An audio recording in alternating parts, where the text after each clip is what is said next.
This is the best of the wrap-up show. A recap and behind-the-scenes look with John High and Gary Dell'Abate. The best of the wrap-up show begins now. Hey, it's Gary Dell'Abate, Baba Booey. On Monday's wrap-up show, we discussed Ben Stiller as a guest, what a great guest he is, how he always comes in, he's an A-lister, loves the show, and he's pretty open about his life, and he tells us everything that's going on. We dig him. Check it out.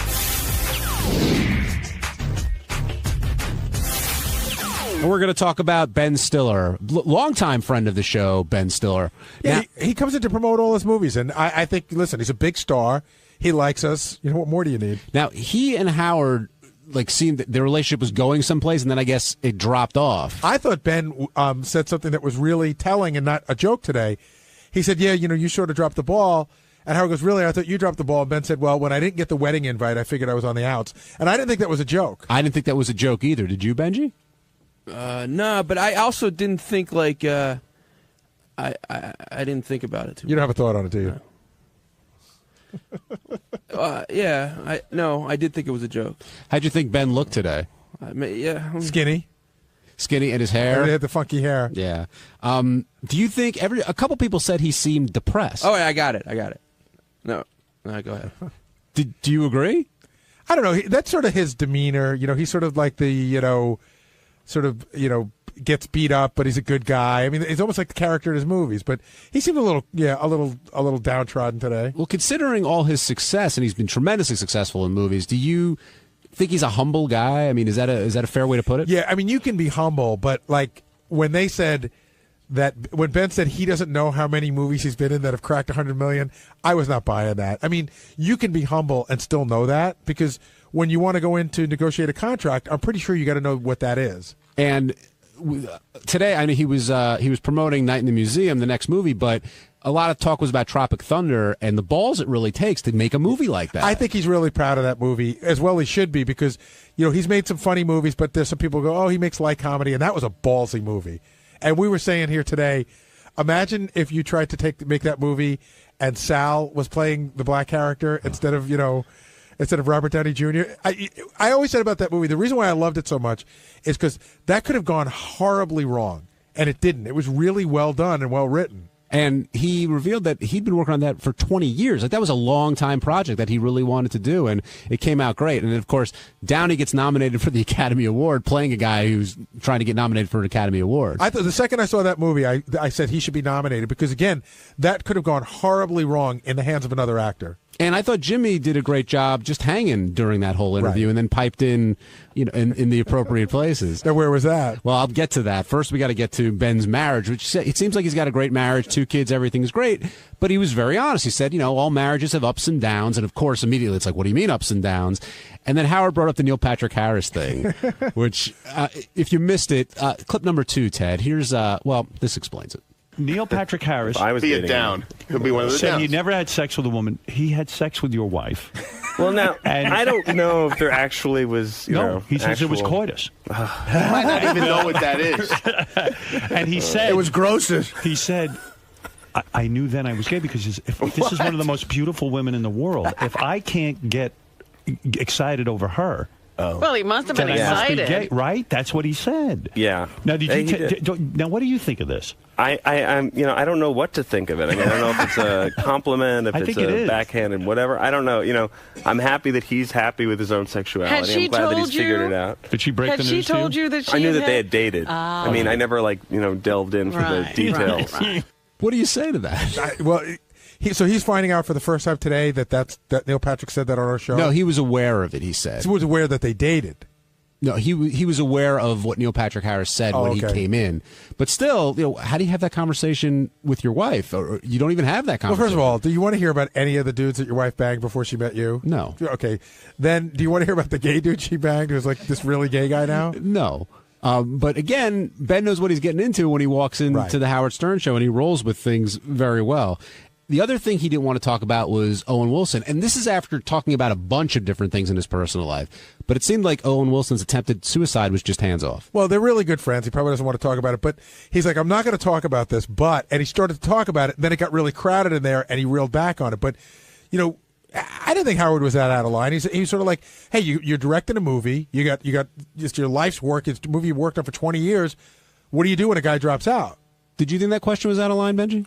No, not at all. And I didn't think. I thought Ben didn't handle it in a really good way. Like, I think he should. If he doesn't want to talk about it, it's okay. I would respect that. But it just he made it like it was this horrible thing that it made. Well, the guy tried to kill himself. No. That's horrible. But it's not crazy that Howard would say, like, how do you handle a situation like that? Yeah, I think everybody's nervous when Howard brings up stuff like that. But I thought the question was a legitimate question. He probably said, hey, you know what, man? He's a great guy. We got somebody else for the movie. It was a tough time, and, we moved on. Hey, it's Sal Governale, and on Tuesday's wrap-up show, we discuss one of my screw-ups in the Bob Levy spelling game. And then somehow the conversation went over to Robin and her talking too much. That was my opinion. That was constructive criticism. And after you see what I have to say, I think you're going to agree with me. So check it out.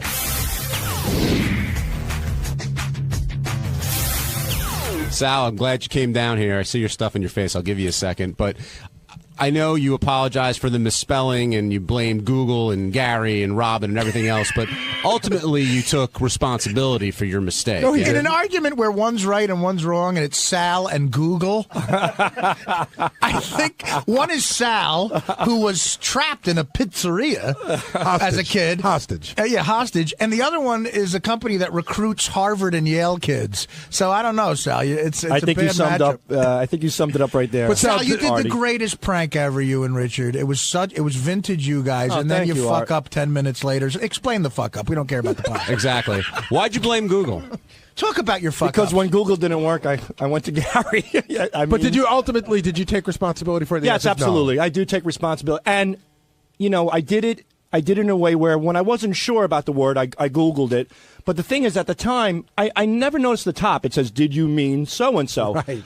I just I'll type in cemetery, and then if I see, and I'll scan the page, and if I see that spelling, I assumed I got it right. So it gave you all the hits on the other idiots that spelled it wrong. That's exactly it, right. So I found on Google all the idiots just like me, and I fucked up. Sal, when we were talking about it, though, a bigger issue came up, I think, which Gary alluded to, which is, sure. I don't know, did you hear what he said? He said that you're telling Gary that he's your boss and everything, and then away from Gary, you're like, you know what, I'm doing just fine. I said on the air that I screwed up, and then when Howard just kept pecking at me, I said, this is a time for a good old-fashioned Baba Booey moment. But that's not what we're talking about. Yeah, we're talking about off the listening. air. People are telling me off the air that you're going around saying, I let Gary think he's the boss, but I know who's running the show. No. I might have said it in front of the camera, but Gary, that's definitely not true. I wonder. Hey, so who? Thank you, Sal. Gary. I would have you to go to the Stuttering John School of Disrespect. No, Gary, you know more than I. Like even today, when we put a game together, I specifically break it down. I make sure that you know. Sal, if you're going to go to a Stuttering John School, I would never go to that school. You should go to the Stuttering John School of getting an insanely great job without any skills school. You should go to the Stuttering John School of I can't remember where I put my wallet. You should go to the post Howard Stern job placement school because he's the fucking master of that. Gary, do you believe that Sal respects you at your job? I think for the most part he does, but I think Sal is one of those guys, who will say whatever needs to be said, where it needs to be said to make himself look good. Well, I don't know about looking good. He's a jerk off. Right, yeah, there are. Yeah. I was going for Two-Face. Yeah, but I'm a professional jerk. I'm a jerk off too. But, Sal, just say you're being a jerk off when you fuck with Gary like that. I agree. And you know what? It's funny. I wanted to bring something up about Stuttering John. In the beginning, I liked what Stuttering John did, but it came to a point where it wasn't funny anymore. It was just browbeating. It got a little. Are you talking about me or anybody? I'm talking about Stuttering John. With anybody? With you. Oh. But look who's talking. I know. No, but I think the guy who built the wall of teeth in Times Square. And I loved what John did and stuff to certain degrees, but I felt like it just wasn't funny anymore. It just was like it was mean spirited. And believe it or not, I'm trying to pull away from that. Today, it's been a while since I broke Gary's balls, but when you have like Howard looking at you, I feel like a third grader in the principal's office. It's rough getting yelled at by Howard because it's impossible to win an argument because he's a good arguer. For straws, and sometimes you just got to own up to it. And I did. But I'm grasping for straws, and he's giving me that look. It's like the fucking, it's like the Wizard of Oz looking down at you with the flames coming up and everything, Sal, I'm shivering like the lion, and all of a sudden I'm just like, where do I go? Oh, okay, Baba Booey. Sal, do you he's my saving grace. Hold on, deflection. Do you understand why Howard was so embarrassed and upset? Because I made him look like an ass. And you don't make Howard look like an ass on the show. I mean, I screwed up. The guy is running a show. He's doing the best he can. He can't stop and think, and cover everything. He's running a show. And then all of a sudden, it's one of those things he glanced over, and I made him look foolish. Now, will you be insulted if you get an email tonight where Beth said you put a post-it on your computer and you should check Webster's dictionary? No, I won't be. But another reason he was mad, Sal, that was funny. From a comedy point of view, was it ruined the bit. Right. It ruins the bit. Sure. If we can't spell, too, although Levy spelled existence, EXF, I think. But, so he looked really bad, but... we look stupid too, so the bid is destroyed. Well, we're one big happy stupid family. I was stupid. No, we're not. And the first thing we have stupid cousins. And the first thing Sal. The first thing you said when you walked in there was, "I know I'm stupid. I know you just." Do you feel like Howard just wanted to go down that road? Yes, I wanted to kind of like cover my tracks by saying what he would say, so he would get it out of the way. How did you know? How did you know what he was going to say? Well, after a while working here, you kind of get the impression of what's going to happen. You kind of get a feeling of what he's going to say, and I knew what he was going to say as soon as he saw that, or whatever the fuck it is, and he called Gary, and Gary said it was. I knew. I mean, my heart just sunk. And I said, here it comes. Here comes the beating. It's been a while. And I walked in. It's actually been a few days. And it was like going to Bogey Land, like from March of the Wooden Soldiers. And I walk in there, and then sure enough, he just... Sal with a great Laurel and Hardy reference. Yeah, I was a big Laurel and Hardy fan. And you smacked Robin a couple times, too. It is like going to Bogey Land, though. It's like Buster Keaton and Seven Brides. It's like Harold Lloyd hanging off the clock. With Robin... Look, I like Robin. I'm not going to be one of those guys. I love Robin, but I like Robin, but she's got to know her place sometimes. What is her place? Well, yeah, what do you know what I by mean? that? Well, there's a pilot and there's a co-pilot. Back of the bus, Sal? Is that what you're saying? No. That's a long time ago. But what is it? You mean, in other words, Not Howard's a long pilot? enough, Sal. Howard's a pilot. She's got to sort of pipe down? In certain cases. But like what? Like a case like where Howard's browbeating you? Right. No, there's a time to speak. There's a time not to speak. Are you saying Robin's interrupting a lot? I'm surprised the bottom of Robin's sneakers are not on Howard's tongue. She steps on him so fucking much sometimes. I agree. She doesn't have track marks. I'm surprised she doesn't have track marks all over his fucking face from her Reeboks, because she sometimes just keeps interjecting. It's like, hey, you're going to fucking spew your garbage at 10 o'clock for 45 minutes. Get it all out then. Hold back a little bit. You're calling the news garbage? No, That's I'm spewing? just a figure of speech. Spew her stuff or whatever. I feel like we're all like cannibalizing each other now. Like we're all like this. Well, we're not. Like we're all like, he's yelling, Artie's talking too much. He's yelling, Robin's talking too much. I feel like come on, we used to be a family. What happened? I'm trying to. This is family, Gary. Do you mean we're all eating each other? It's a dysfunctional family. I know, but I feel like we're tearing each other down. I know. Well, but listen, even Artie agrees. It is weird, Garrett. Lately, there's been negativity on the Howard Stern show. I can't believe. No, I mean, Robin. So wait, you said at 10 o'clock Robin should do her thing. So from 6 till 10, do you think she should just sit there? No, knowing that she's got the last hour. No, but she should know her place. Like she's like the number 9 hitter. To me lately. I mean, if I love Robin, I'll give her constructive criticism right now. I thought you said. All right, you want me to tell the truth? No. You didn't. I love Robin. This is not a diss. This is not negativity. Let's hear what he has to say. What do you have to say? Hold on. I admire Robin. I look up to Robin. I pinch myself every day that I'm working with a great person on the Howard Stern show. You look up to Robin because she's taller than you. But if I may give her some constructive criticism, like she would for me, somebody you care about. Okay. What is your constructive criticism? Slow down on chiming in. Slow it down, Robin. Slow it the fuck down. When there's a guest on and Howard's mid-sentence in the question and she chimes in and she just demolishes that question with something from left field, sometimes it makes my hands crunch into a fist. Just take it easy on chiming in so much. Think about what you want to say. Think if it's that important to interrupt Howard Stern when you say it, and then take the approach, whether you're going to do it or not. She has a tendency sometimes to get real. She's become a pig on the mic. The micro, like a hogging it up. Just take it easy. Don't be so piggish on the mic. When did you start? Slow it down. When did you start feeling this way? Jeez, 1982? No, I would say recently, about 7 months ago, somebody sent in an email, and Howard read it, that Robin is chiming in a lot. She's not chiming in; she's stepping on Howard a lot. And Howard read it, and I remember that week she really piped down a lot. And you know what? She was brilliant. And I loved her, and I still love her, but she's got to know her role. You can't have too much of everything. You're going to turn people off. Slow it down, Robin. Just slow it down a little. And I mean that from the bottom of my heart in a kind manner. Just take it easy. So let me ask you a question. The 28 years or 28 or 29 years of chemistry that Howard and Robin have together, you're saying that she's veering off from that?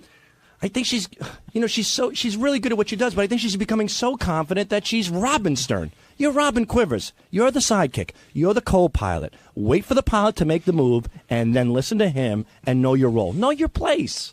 You know what I mean? Hi, this is Fred Norris of the Howard Stern Show. Guess what? On the wrap-up show for Wednesday, we had a very exciting talk about Jesse James, the outlaw bike builder. We spoke about what a great guy he was. We spoke about how he was willing to build Howard a custom-made chopper, which could run up to $100,000 in cost. We talked about, this is almost as long as the wrap-up show. Why don't you just watch it instead?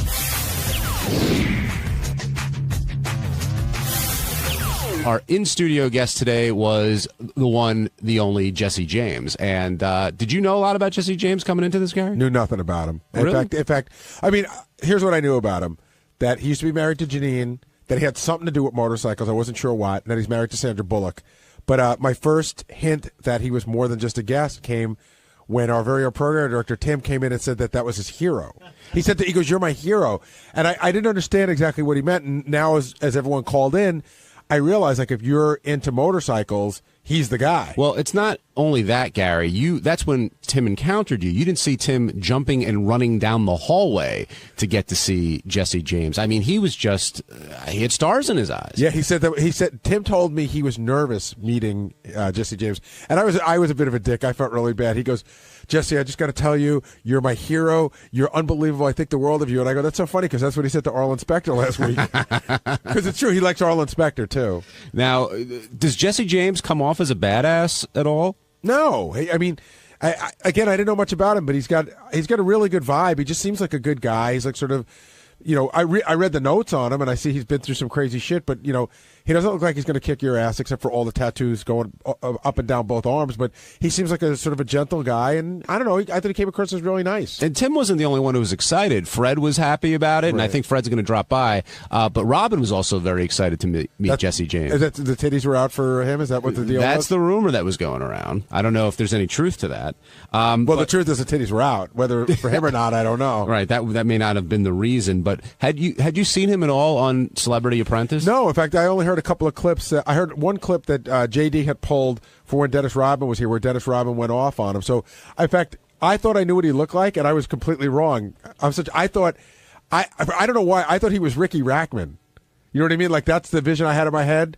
Jesse James, I don't know, all those West Coast guys that were married to porn stars. So I probably couldn't even pick him out of a lineup before today. But again, really nice guy. I mean, he's a lot different on Celebrity Apprentice based on the way they put it together. And you got to hear, he spoke more here than he did in the entire season. And I thought he was pretty charming. Did you like him on the show today, Benji? Yeah, I think he was very likable. It was funny. I like how pissed he got at Ralph, though. It was like he's such a nice, friendly guy, but like Ralph really got him. Like he looked like he was like ready to start punching someone. Well, one, that's Ralph's expertise, as we all know, and two, you don't want to mess with this guy. And he talked about that a little bit. He doesn't want to put that out there because he's challenged a lot, because he's known to be a pretty tough customer. Takes one swing at me, I'll have all that miscongeniality money. And miscongeniality too. Exactly. Don't forget that. Now, before we get to Sandra, we got to talk about Janine. He didn't really talk a lot about their marriage, but you could tell it was a rough ride. Yeah, he kept calling it his nuclear disaster, which is, you never want to have your relationship referred to that way. And I thought that the line really hit it on the head. Howard goes, "It must have been great. You're married to this porn star." And he goes, "Dude, everything isn't the way it looks when you see it, and that spoke volumes about it. Yeah, if you missed it, well, actually, I'm sorry. I don't know if you have the line. Yeah, I think I have the line you're talking about. I think this sums it up pretty much. Hit it, Ted. Was it weird for you being married to a porn star for a while? Like, I mean, is it that like guys think that they can have their way with your wife, and I think it. She'd been retired for like 5 years, right? And so it wasn't really like on the tip of your tongue. It wasn't like she's a current huge star. It was like over in the past, and she was changing. But then, I think it's harder for her to be in that kind of spotlight. Would you recommend that a guy marry a porn star, or do you think that they have too many problems that it's just too much of a thing to overcome? Just buy the DVD. Just buy the DVD. Yeah, don't even go there. Just buy the DVD. Yeah. Okay. It's better to beat off. That was a line. Yeah, that pretty much sums that up. And were you surprised when you learned that he was married? Not today, but in the past, when he was married to Sandra Bullock? That kind of came out of nowhere, and that relationship seems to have stuck for a little while. You mean surprised that they ever got? I mean, at the beginning, again, I'm as guilty as anybody. You don't know anything about people, and you just see them in the tabloids, and you see this guy that used to be married to Janine, who's some biker dude. You see him and Sandra Bullock together, and you go, oh, it must be Sandra Bullock's sort of fling, her wild fling. Certainly they can't really like each other, but I don't know anything about him, and it turns out that they really love each other. Yeah, even he said she figured he'd be a bigot, he'd be this and that, and they ended up doing pretty well together. And Howard found out a lot about how they carve up their finances as well. I think Howard probably got more out of him than he's probably done in any interview. And he even said at one point, he goes, when Howard asked about the sex, he goes, dude, I'm going to stop. I've already said enough. Now, he also gave advice about how you have to listen to girlfriends and your wife, and he's talked about going gardening, and that's the greatest idea I've ever heard. Right, but he said it in such a sarcastic way, as if you have to be really not sincere and go, honey, gardening's great. And he, let's go to. They don't have kids together though, right? He's got his own kid with Janine, but him and Sandra don't have kids together. I don't think so. Yeah, so that it's easy to pretend to want to go gardening. That's true. Paul in Philly, you're on the wrap-up show. Hey, how you doing, guys? Good, Paul. How are you? Great. Listen, I just wanted to tell you, I thought Jesse was really good today. You could tell it's like two different guys. I watched a little bit of that Apprentice, and it's like very uncomfortable there. And in the studio, he just seemed like he was at home, with you guys. Yeah, he said, I got to tell you, he told me in the green room, and he said it when he first walked in, too. He said he was extremely nervous about coming on. He'd done 60 Minutes on all these other shows, but to him, Howard was like a different level, and he was very nervous about coming on.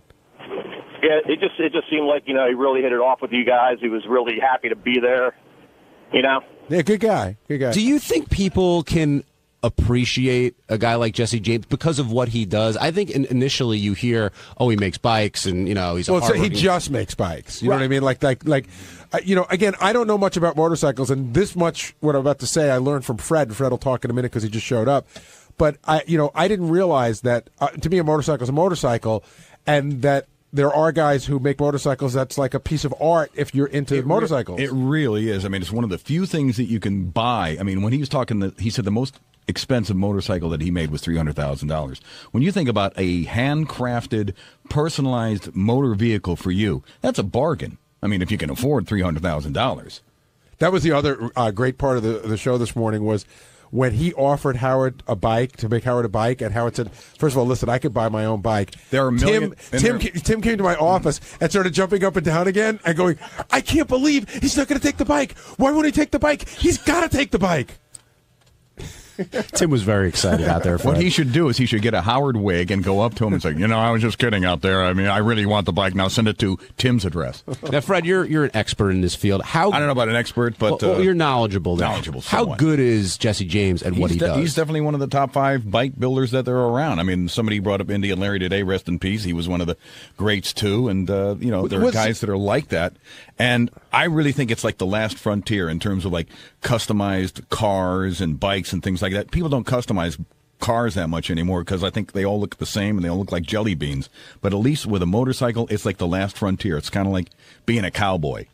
Now, that Orange County Choppers, are those guys just an interesting show, or are they really good motorcycle makers? You know what? The jury's out on them. The real aficionados of bike building, they poo-poo them. And I'm one of the few people that doesn't, because I think anybody that brings bikes into the collective consciousness of the United States and makes them more acceptable and makes them appealing to the masses. That was one of the things that Jesse was talking about this morning. When you're riding in traffic, people have no respect for motorcyclists. I mean, they barely have enough respect for other cars. Well, I think but when you're on a motorcycle, you're very vulnerable. I don't know why this pisses me off. I'm always very respectful. Like a motorcycle guy, if he's in front of me, I like to be very far behind, because I always think if he falls, I don't want to run him over. Right. The thing that always pisses me off about a motorcycle guy is when he goes between cars. Something, I agree with that. And I think in New York State, I mean, there's certain places in the country where I think that's legal.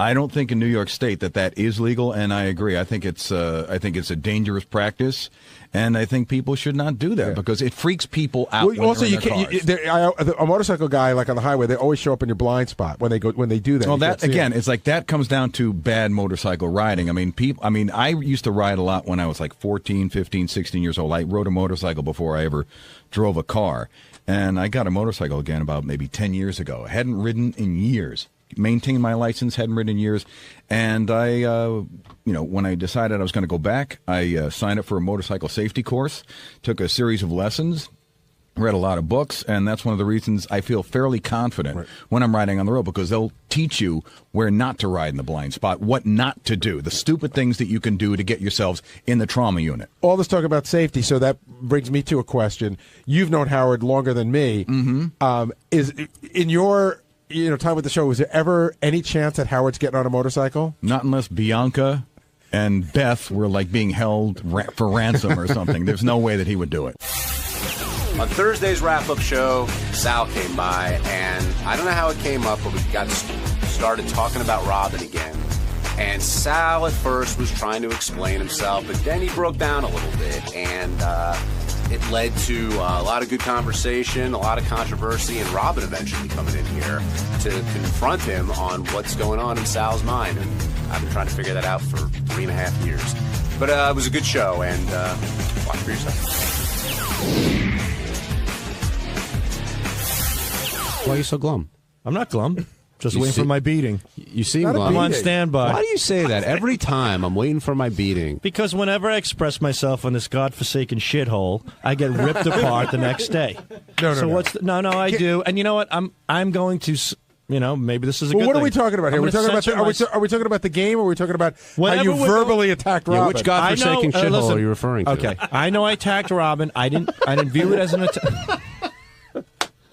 I knew I attacked Robin. I didn't view it as an attack. It came off as an attack. Well, how would you view it? In other words, you just said, I know I attacked. Without being redundant, it was constructive criticism that she took personally. And I know a lot of people feel that way, and I'm sorry. I'm sorry that I offended Robin. That wasn't my intent. But, if somebody else gave criticism, it wouldn't be as bad. I always have to be the guy that stepped on in the that's end. Not true. That's wrong. That's just not true. No, it is. It's true. It is. Because I'm the only one who gave Robin good advice, as far as I'm concerned. No, you're the only one that gave her that advice, and you think it's good advice, and that's you could think that. But you're not better than me, Gary, to tell me. I'm not saying I'm better than you. I'm saying you don't have the ability to recognize that you took a solid 10 minutes on the wrap-up show to talk about how Robin is literally single-handedly fucking up the show, and it's your opinion that she's fucking up the show, and we don't say a word, and we let you say whatever you want, and you don't have the ability to think that she might be offended by that. Well, you interpret it as me saying she fucked up the show. I said I would prefer if she just slowed down a little bit. And that's what I really said. Slow down. Know your place. Slow the fuck down. And that's it. And then it just turns to this whole... So, you know what? I'm not going to express my opinions anymore on you guys. Because when I do, everybody gets into a tizzy. Everybody gets all upset. It's not worth it. Actually, you probably get called on the carpet about 1 out of every 10 times you express your opinion, because you express your opinion a lot. But seriously, when you were talking, did it not hit you in the head that Robin might not appreciate that? Were you surprised when Robin grabbed you in the hallway? I lost a little sleep the night before. Did she just? It started hitting me like, oh boy, I wonder how she's going to interpret this. I hope I didn't. I felt bad about it. I thought it was a little. But why would you feel bad? It's just. I was a little harsh, but it's an opinion. It wasn't an attack. It was tough love. Right, like when you said that Howard's tongue had Robin's feet mark on it, like was that? It's got a Reebok mark. Well, Reebok mark. Sometimes you have to paint the picture to get your point across, and I felt at that moment that was the case. And I have no ill will towards Robin. She told me to fuck off. God bless her. Whatever. Sal, she wants. I'm sorry to interrupt you, but what happened? She just grabbed you in the kitchen and said, fuck off? She was in the kitchen. Or did you say something to her first? Like, did you say, hey, I love you? Or no, I how's didn't it going? say, hey, I love you. Hey, Robin, listen, about that you suck thing. I said something like, hello, Rob. She's like, should I say hello back, or would I be talking too much? And you go, really? What do you mean? And I said, really? What do you mean? I really did. And just in she's case. like, and she goes, Sal. I'm like, Robin, you know, as soon as I said that, and I do, and I said it on the show too.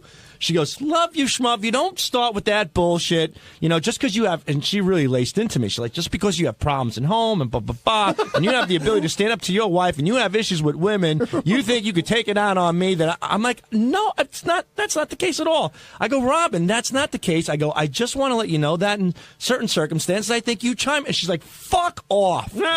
And she turned around with her cup of celery juice that's going to go up her ass in the next 5 minutes.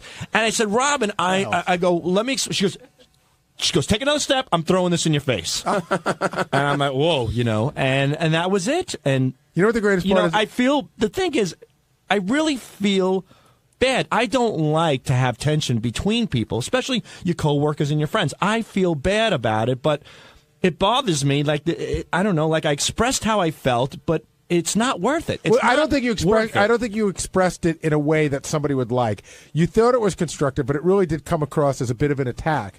And my favorite part, by the way, is how you made a point of telling us that day, I'm not going to be one of those fucking assholes that says, I love you, Robin, but. And all you've ever said, starting every sentence, including when you saw her in there, was, I love you. Yeah, that's true. But I said that I'm not going to be an asshole that says, I love you, but, because I really do love her. Like, I'm not going to be a liar. That's what I meant. Like, after, you know, on the show I'll take 500 shares of logistics, please. You need a decipher from, like, the Da Vinci Code to figure out what Sal means when he says shit. When you get caught in a conversation with Sal, I do understand why he was so successful at selling stock. Because he really tells you. Like, sometimes I would walk out of there confused. Well, that's because he says 3 different opinions that often contradict each other in one statement. I said what I meant. What? And Robin walks all over Howard? That I care about Robin, but I felt lately she's been chiming in too much, and I meant that. I expressed it in maybe in a harsh way that she took offense to it, and I'm sorry that she took offense. Can I just say, I don't like the tension. I do like Robin, and I think she's great at what she assuming your does. criticism comes from a sincere place, did it ever occur to you that maybe a 25-year broadcasting veteran didn't want to hear the opinion of a stockbroker? More like a 30-year veteran. Robin's been on there for like 30 years. A wise man learns from a fool. A fool learns from no one. What?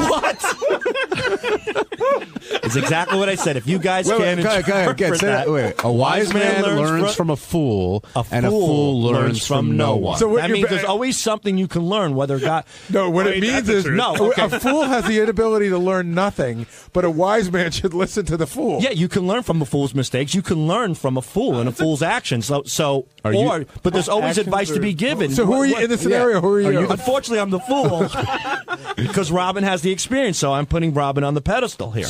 But she can learn. So you can always learn something. But I'm just saying it was unsolicited. Hey, like if she had come to you as a friend Richard Roper and said, have the right to tell somebody how to direct a film? No, but he could critique it. Yet he has no experience in that field. By your side, I have experience. You're not at least a little bit, not as much as Robin. Technically, you're not here to critique. Richard's hired to critique. That's and that a big goes difference. back to my first statement. I'm done giving my opinion and critiquing. Oh, put the $1,000 on the table right now. There's no way you're done. And as much as it pains me, I'm done. You're not done. Honesty is dead. And you're the fool, and you've learned nothing based on your analogy? No, a wise man learns from a fool. A fool learns from no one. So who have you learned from? I've learned to keep my mouth shut. I've learned from this fool myself, I guess. Jack in Long Island, you're on the wrap-up show. Yeah, I think that's an Aesop fable or something. Look it up. It's on Google. Yeah, hi. I'd like to talk to Sal about what's going on with him. Oh, this is Ronnie Munt. Who? I could tell. I could smell the Metamucil coming off your skin. Yeah, well, hey, dude. Yeah, I can smell. You know what, it. dude? You do this every time. Take that diaper you have around your ass and wrap it around your mouth. You do this every time. You cause trouble for yourself. I do. And then you cry like a baby. I'm not crying one bit. I'm just learning my lesson. Now you did it with Robin. I didn't do anything with Robin. Like a little baby. Ronnie, I'm not being a baby here. I'm learning, Rob. Ronnie, that I shouldn't express myself because you get in trouble. Baby, man, you don't quit. Baby, just the opposite of a very, very old person. Go lock yourself in your Jack? room, like I told you a long time ago. Go lock yourself in a room there. Ronnie, I'm sorry, Ronnie, that you have to ride my coattails for attention, but your point is your point is just worthless. It's just stupid. My point is so right. No, it's not right. I expressed myself about Robin. Robin got upset. I'm upset that she's upset. It's not worth it. Who are you to express yourself about Robin? And who are you to tell me what I should and should not do? Because you're hired here to be a writer. And you're hired to be a Howard's driver, so shut the fuck up and drive. I do. What are you doing calling in on a show? I'm waiting for him. I'm busy. All right, so wait. Settle down, everybody. Now, Jesus Christ, this guy. Hold on, Sal. Wait a second. You're a stupid asshole. Now, Jack, doesn't Sal have the right to express his opinion? No, not. Why should he? Who is he? I mean, nobody. if he's asked a question, he's simply answering it. Nobody asked him to make it give opinion on Robin, whether she should talk more or talk less. Who is he? He's nobody. Robin's here. Hold off on the break. Robin's here. Rob, Benji, can you come right here, Robin? So I'm in the hall, and people just keep telling me stuff about Sal saying various things. Why is this still going on? Well, didn't you have your say? I said heard I felt bad.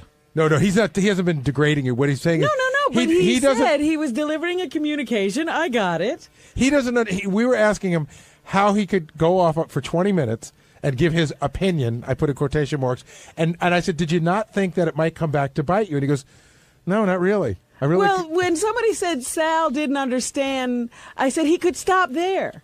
He doesn't have to put anything after that sentence. Sal doesn't understand anything. That's true.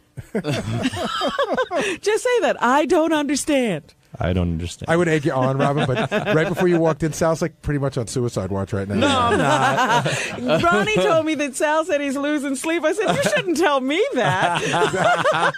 Yeah, because we feel bad.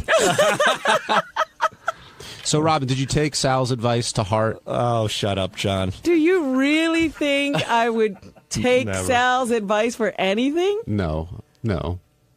But clearly, I mean, you yelled at him in the kitchen, so something must have bugged you one way or the other. Sal isn't attacking me. Sal is attacking all women when he talks to me. That's what she said in the And that's what I don't mind an attack on me. Like I said, when he said Artie did something wrong, it was Artie did something wrong. When he says, something to me, it's like, know your place. Well, where would my place be? This week in Arizona. Howard's at the window. He sees Robin talking to Sal, and he's got this quizzical look on his face like, should I go in there? And then he just left. He's like, so what would your advice to Sal be? I don't have any advice for Sal, because if I try to give Sal advice, because quite frankly, when I was talking to him on the air, I was trying to explain to him what a Google search is, which I don't think he understands.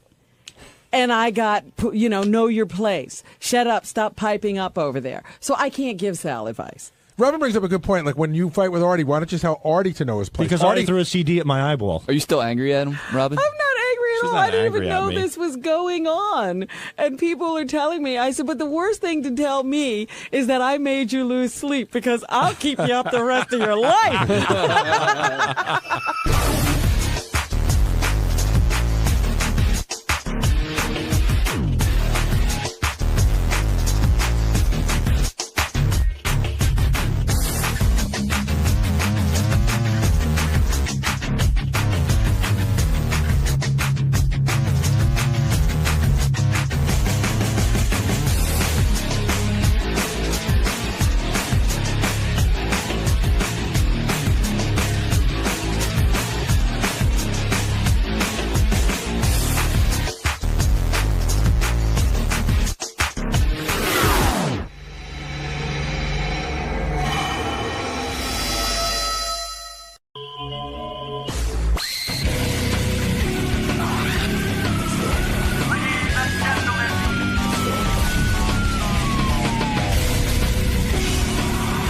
All right, Gene Simmons is on the phone. He is a founding member of KISS, very successful guy. Originally, Gene was supposed to come in with Paul Stanley. We were going to see them here live today, but from what I understand, and maybe Gene, hi. Good morning, Howard. Good morning. What a nice lead-in. It's charming. Do you have twat cream? And now here's Gene Simmons. Yeah. Well, you followed worse, I'm sure. That's right. Very classy. I appreciate that. All right, go ahead with the Paul question. Okay, and if you can be serious about this, I would love to really know, because KISS is a very, very successful business. And you and Paul and the rest of the guys all started out together. Listen, you were young guys and you started a band, and what are the odds of it all working? And it did. It worked. KISS became very successful and still is successful. In fact, that we're here today to celebrate your new album. But, I get the feeling that Paul and you were booked together, and you two guys really dislike each other. Oh, that's not the case. The opposite is the case. He didn't want to sit early in the morning and get torn apart with twat jokes by Howard Stern. That's not what I understand. Well, how do you understand? Well, Sal's a huge KISS fan, and he was saying that that Paul is fed up with Gene bragging about his sex. And also that Paul refuses to go on Gene's reality show, which is in its 4th season. Well, that's true. No, the 5th season shooting, as a matter of fact, tomorrow here in New York. Does that upset you that Paul won't do your show? No, he's just a private guy. He's got 3 kids. Erin, his wife, is right down the hall. And the beautiful Shannon Tweed, who you, Howard Stern, married man, want to devour. I've seen it. Yeah, she's a beautiful woman. Yeah, well, I've seen it. You're lascivious, and even though you have a ring on your schmeckle finger, I've seen you look at her. And also, yeah, I think Gene's wife is very attractive. I'm not married. Don't play that game. Gene's girlfriend is very attractive. Wouldn't they be considered common law? Common law wife. You don't. What you need is a cohabitation agreement with individual counsel, and then it nullifies and invalidates any law of the land. Yeah, I think Gene's pretty well. He's so up on the law here. He probably sat with a team of lawyers and made sure he wasn't getting himself into anything. But it's funny. I recall the last time Gene was here. He was here with his beautiful wife. Yeah, you're girlfriend. killing me. And I said to Gene, I'm not Gene, married. I'm going to do that every time you do that, so we can do the laugh every time. But we have to be factual, Howard. I said to Gene, why is it you've been with this woman so long and you still fuck around? And Gene said to me, look, I don't fuck around on my wife. And I said, Gene. He said, I don't fuck around on my wife? That's right. I mean, not wife, his girlfriend, or whatever, living, whatever. So I said, would you take a lie detector test? And Gene said yes. Now, I told Gene he couldn't tape it for his TV show, so he went ahead and he went on Adam Carolla's show and did the lie detector test. And did he pass? What happened when you went on Adam's show and did it? I passed. You did pass? Yeah. We're going to take his word for that? Robin Quivers took an oath of silence. And as far as I know, she hasn't said anything. Right, Robin? I haven't said anything. There's nothing to say. Did you blow Gene Simmons? There's absolutely nothing to say. No, I blew Corolla. That's the difference. Yeah. Well, you should. Now, I just want to say, what a segue. Here's Howard Stern saying, the powerful and attractive Gene Simmons, he's probably here to promote something. And then your wonderful female announcer with the sexy come-hither voice says, and Howard Stern is celebrating the 5th year that he signed a multi-million-dollar deal with this. Yes, that's true. Come on. What? Kettle and pot. First, before the break, you said Gene Simmons is going to be coming on.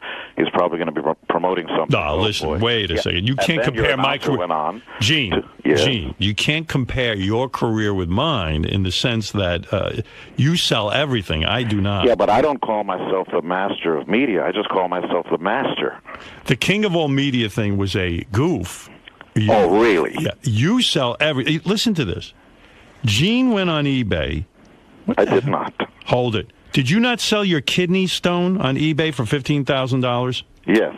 So there you go. How do you do that? But that was for charity. Oh, that was for charity. Well, of course. No, but Gene, you sell everything. Who's buying that? She lives down the road, and she needed another car. Gene will sell everything KISS. Everything is KISS, KISS, KISS. And but I don't put him down for it. I'm just saying I don't do that. No, I think you have a point. Sonic Boom, our first studio album in over 10 years, is being released, in fact, today or tomorrow at all Walmarts across the country. And Walmart, for the first time in their history, is giving us 4 KISS corners. And every corner in Walmart, it's turning into KISS. That's like 16,000 KISS corners where you can buy T-shirts and popcorn farts and everything else with KISS on it. Yeah, it's a big deal for them. Are you going on Letterman tonight? Yes, your your pal. Will you say to Letterman? Are you guys going to be interviewed? We usually don't talk. We do our talking on stage. So you're going to perform? Yeah, we're going to try to blow the place up. You know what you should do, Howard? When was the last time anybody called you Howie, by the way? Very rarely. Very rarely. What you should do is to get out of there. You know, I know you go out to Long Island, you're with your beautiful wife, and then you come into work. You never have any fun. You should come out and see us at the Garden. We're playing there in 2 days. You should come out and see how the big boys do it. Enough with a thing like you should be the lead singer in the Ramones, Joey Stern. How much have you gotten that? See, here's the difference between me and Gene. Gene does private meet and greets at every concert for $500. No, that's not true. No, that's not true. Is that true or not? You can How much does it cost? How much does it cost? It's $1,000. Is it true that you will really charge $1,000 to come out and greet someone? You do? We do, of course. If you want, you can come back, hang out, take photos. Yes. Hang out? Is there food? That's bullshit. What is it, Sal? I want to bring my kids in the worst way to see them, but I can't afford it. It's going to cost me $1,500. Well, but Sal, I mean, I don't blame the guy, but he does do that. He does, yes. Yeah, but listen, the difference between us and Streisand is, Barbara Streisand is, she'll charge $1,500 for a ticket. We don't do that. We make the tickets very affordable, anywhere from I don't know, $40 to $150. Then if you want extra stuff, it's yours. Look, you can take a plane from New York to L.A. It's like anything in life. It'll get you. You'll get there. It's not a problem. How many people would you say after the concert come back and pay $1,000? Before. We do it before. Okay. Right after the show, we disappear. The truth is, we could have as many as we wanted, but physically, we can't do more than right under 100, because then we're just depleted for the show. So you're saying you can make $100,000 extra dollars every Kiss concert? Oh, wow. If we allowed it, we'd make 1,000. We'd meet 1,000 fans. Wow! Wow! Well, I tell you, that's I thought there was a recession. There's no recession for Kiss fans. No, we're doing better than ever. We are. Hey, Gene, what does Kiss bring in a year? Honestly, I mean, through everything, through your appearances, through your concerts. I'll tell you if you tell me. All right. What does Howard Stern bring in a year? $7 million. We do much better, Howard. All right. How much do you bring in? Well, if we tour, you can, out of a big tour, you can take out $100 million gross, plus merch and licensing and all that, which could be another, I don't know, 40, 50 million. And then there's ancillaries, the licensing and the merchandising and all that. But don't kid yourself. We work harder than any band out there. Yeah, I remember when I was growing up, I heard James Brown, the hardest working man in show business, and I went to see him many times. It was true. He busted his hump after he owned radio stations and record companies and all that stuff, and every single show he treated as if it was the only show he would ever do. That's our mantra. Why the drive, though, to work so hard if you've got all this money? I know you've got a lot of money. That's the real that's the real thing about a champion. If you're a champion, if you're the fastest man alive, after you get the award and you're certified the fastest man alive, will you get up at the crack of dawn the following day when Howard Stern's not there and ESPN is not there, just by yourself at the crack of dawn, and will you try to break your own record? If you do, then you are a champion. If you're not, you're going to be yesterday's hero. When you performed on American Idol with Adam Lambert, I remember the moment. Sure. But you have been quoted as saying that, and this is interesting because you're a pretty astute guy. You've helped people get started in the business, even Van Halen. Am I correct? I discovered that. That's right. Managed Liza Minnelli, all kinds of wacky He stuff. managed Liza Minnelli. That's right. Now, you said that Adam Lambert has killed his career by doing what? By coming out. By coming out and admitting his sexual Too preference. early. Everything is timing. The important thing, I remember when I was a kid, John Lennon was married. They never talked about that. Right. Whether you're straight or gay, become a mystery. Strippers don't come out naked. Take it off layer by layer. Bring the audience with you. It's called a learning curve. Don't just come out and air anything and everything out. And it has nothing to do with being gay. I don't care if you worship Satan or blow farm animals. Take them through the process slowly, and then when you become rich and famous and you don't care, then you come out. Right. So in other words, it's a marketing thing. He should have left the mystery, it's vague, and then as he becomes he's gorgeous by girl standards, by guy standards, so why not keep it a mystery so that when you're singing a love lyric, the girls are thinking, like the Village People, that you're singing to them. Did you tell him this? Did you say, please sure. don't come out of the closet? I said, Adam, shut up. You betcha. But I also told Brian May backstage that this kid's got the goods, the most talented guy who's got the chops on any American Idol ever, that he should be the new lead singer in Queen. But I think they offered it to him, and he said no. I don't know if you know how to spell duh, D-U-H. Meaning he doesn't... Oh, that's a stupid... Because you can have your cake and eat it, too. You can be the lead singer in Queen and get all the cred you want with the masses and show everybody that you've got the chops to sing some of the finest songs ever written. I know they're one of your favorites. They're certainly one of mine. Yes. And then you do your solo record. Now it's... sink or swim. And listen, I've always wished him the best. I told him to his face, same thing I'm talking to you right now. I said to the kid, look, you're really talented, probably the most talented American Idol guy ever. You should really be quiet now. And the next thing is cover story, and he's doing like a Britney Spears pose. It's wrong. So he didn't listen to you? No. All right. Why is there a What feud? is the split of the money in KISS? Is it just him and Paul? Well, Paul and I are founding members. Ace and Peter, by the way, Ace has got a really solid solo record. You should check it out, Anomaly. Peter, I hear, is doing a rock record. Ace is out of the band, right? Oh, yeah, Ace hasn't been. Well, Ace and Peter have both been in and out of the band 3 separate times. Right. And Tommy Thayer and Eric Singer have been in the band an awfully long time. Eric has been in and out of the band about 18 years. And Ron Wood is always going to be the new Rolling Stone guy. That's just the way life is, and that's okay. So they don't have to really give those guys equal splits? No, of course. Ace and Peter get nothing. Right. We bought them out, and we love them and care about them and wish them all the happiness in the world. But what does it cost to buy out those guys? Well, we bought them out almost 30 years ago. Oh, is that right? Oh, yeah. Wow. Boy, you really are a good businessman, huh? Like you, Howie. Wow. Hey, what's the feud with Sharon Osbourne? Why did she call you a silly man in a silly wig? What is this? No, she said worse than that. She saw there was a comment by one of the... I've known Ozzy and Sharon for 35 years. Right. And very fondly hold both of them. You know, I think they're terrific, and Ozzy and I have... Well, let's just say we've known each other a long time. But there was an interviewer who interviewed me about their family and their show. And I said on the record, and look, you don't want to comment on anybody else's family because that's a personal issue, and who the hell cares what anybody else thinks anyway? This is your family and your business. And the hairs on the back of my neck would certainly stand up if anybody said something about my family. So the guy, of course, went on to say, the Gene Simmons family jewels, not like the Osbournes. They're straight. They don't get high. Mm-hmm. You know, they don't drink. They don't smoke. Of course not. I never have. But that doesn't mean that I'm saying anybody else should or shouldn't. Sharon took that as a slight and immediately went to bat, as all mothers should, to protect her family.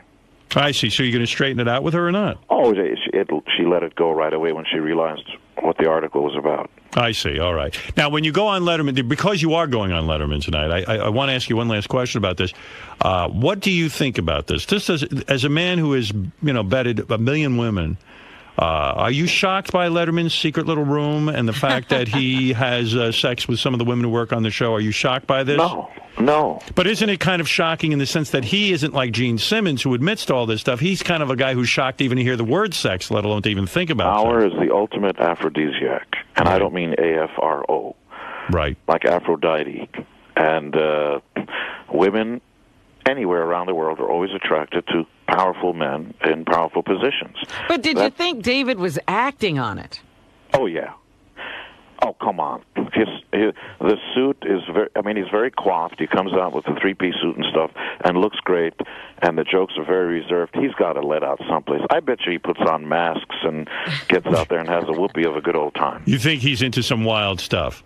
Of course. Probably anal. Who knows? What should Letterman do now, Gene? You're a guy, a marketing guy. You're a guy who understands show business. What should Letterman do now? I think you should sue the pants off this guy who tried to blackmail him, of course. He's going to definitely go to jail, I would think, the guy who tried to blackmail him. I don't see how he's going to get out of that. And he should. Right. Of course. Have you ever been blackmailed? It happens all the time. How do you blackmail Gene Simmons? Well, you make up a crazy story, and then you put it out in the press. And then once it's out there, it's like being in front of a jury and saying something about, the person you're questioning, and then the judge is saying, please disregard that. Really? You've been blackmailed? Oh, all the time. Give me an example of when you were blackmailed. Children that aren't mine, of course. Ah. Happens all the time. And we have full-time legal, and I'm saying, that's fine. Listen, I'm happy that you say there's a child someplace that's mine. I would certainly do my fatherly duties.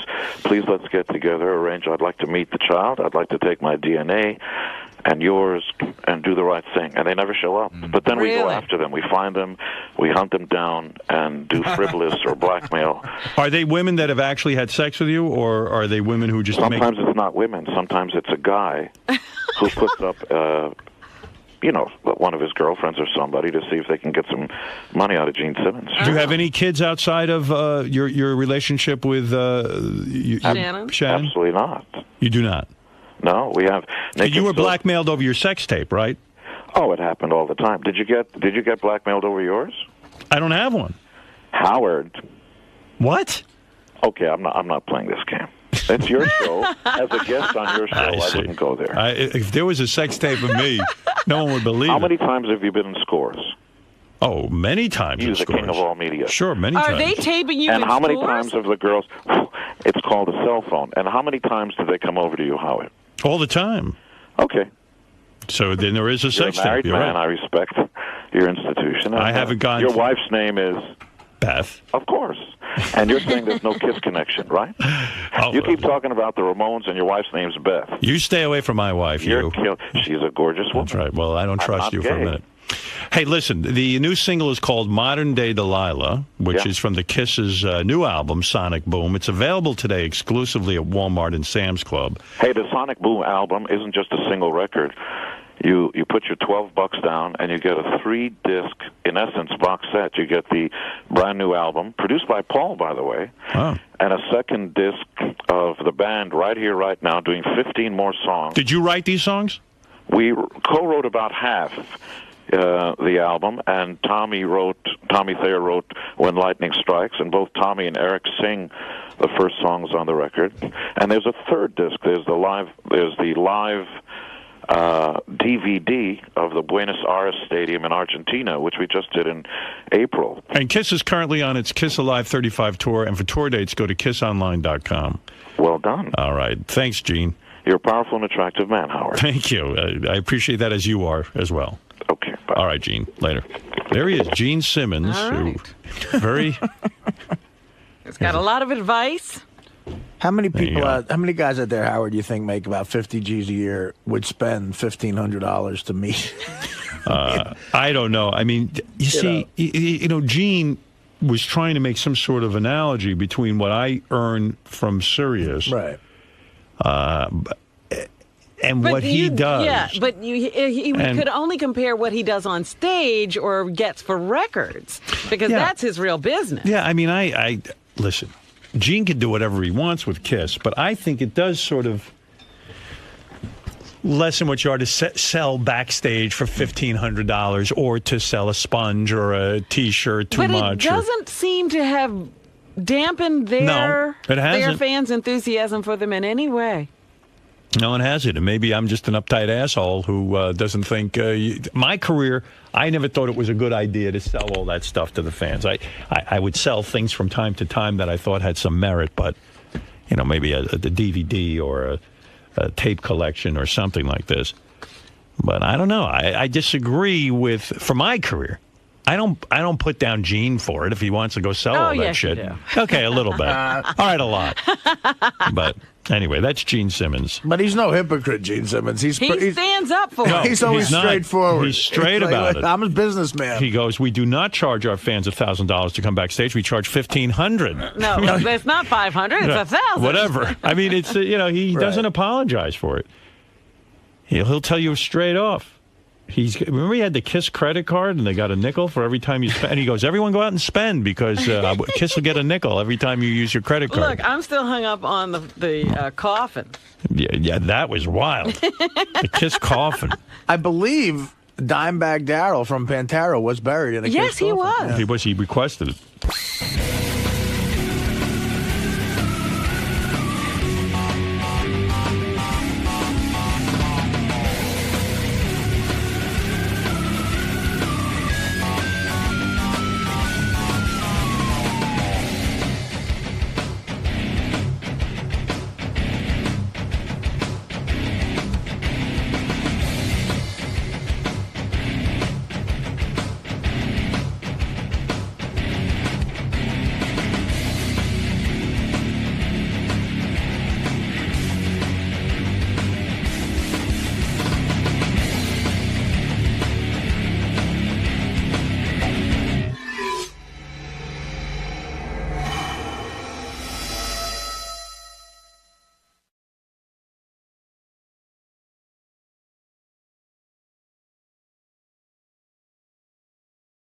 Pittsburgh. Oh, Pittsburgh, Pete. I know Pete.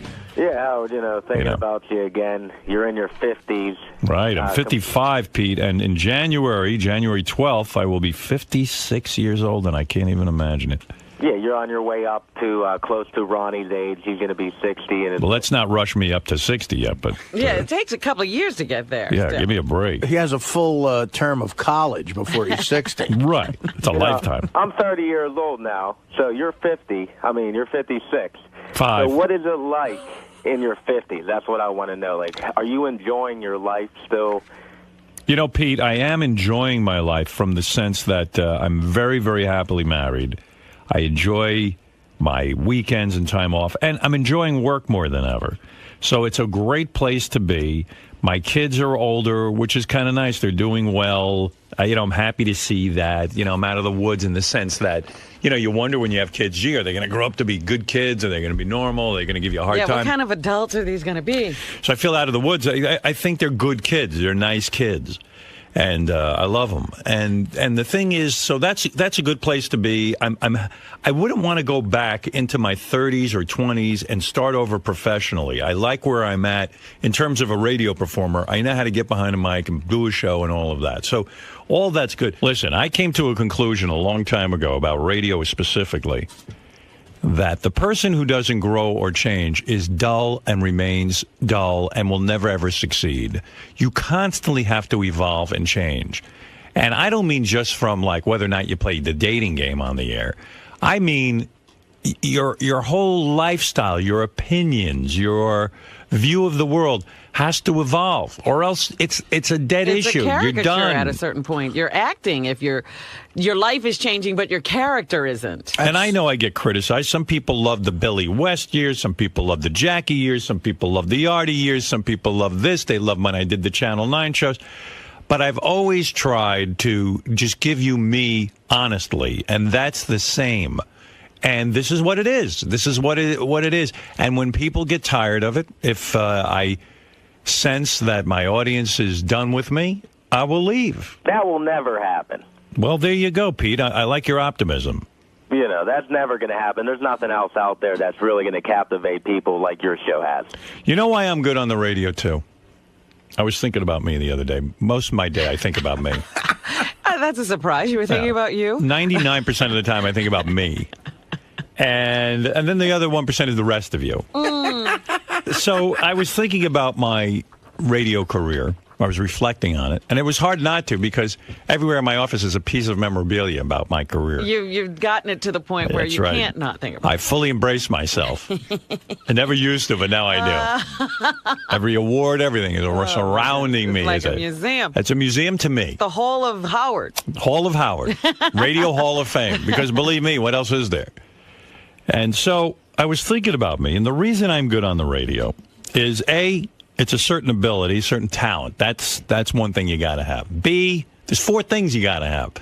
B, what was A again? A was that you got to have a certain talent. You got to have a certain ability. B, you got to be... What is that certain ability? You didn't have it when you first started. Well, no, it's a certain sensibility about the world, a certain sense of humor, a certain understanding about how to tell a story. It was in him, though. It was in me. Yeah. I mean... Okay, well, what you're saying then is... your family and the way you're raised. You had it... I don't know what you're saying. What I'm saying is that many times I'd be sitting around my family and we had to tell a story. Yeah. And my father would say to me, stop. It's boring. Now, these are harsh words, but they fixed you right. They fixed me. They made me nuts.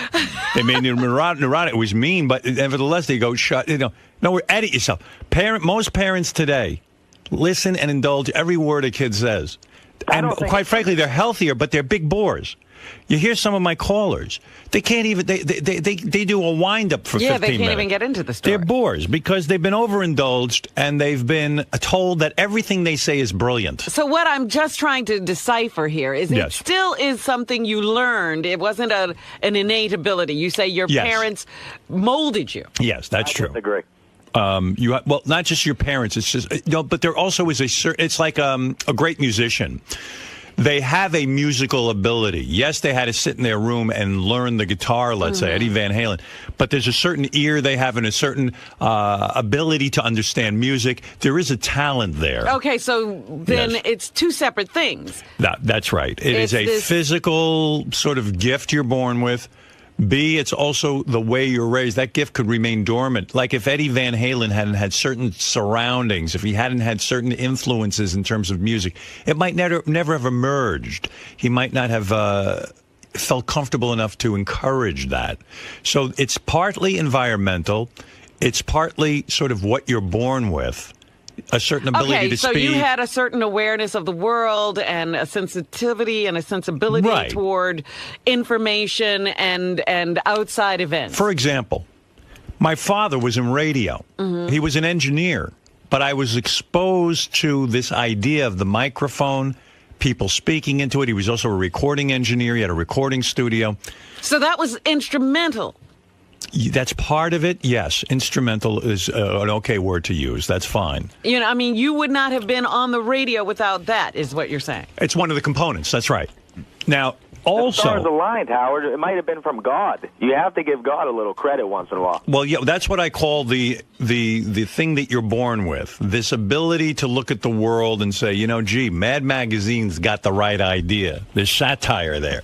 You have to have a sense of humor and appreciation.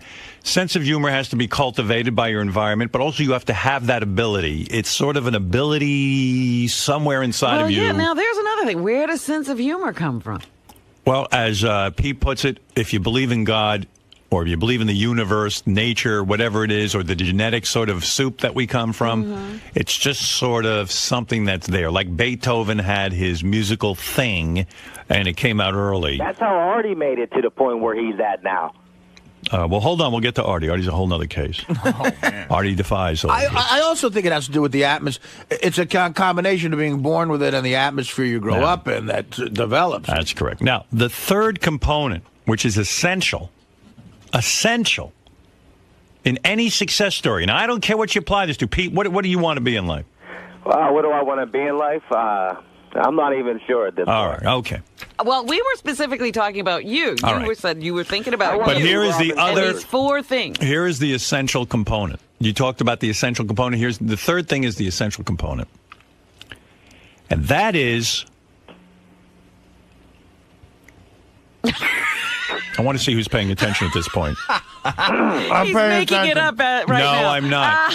I'm going to tell you what it is. All right. It is having the ability to practice. Now, what do I mean by this? Oh, you read this in a book a few weeks ago. I read some of Outliers, and I responded to it, but some of this is my own thoughts all along. Outliers says 10,000 hours are required to be an expert.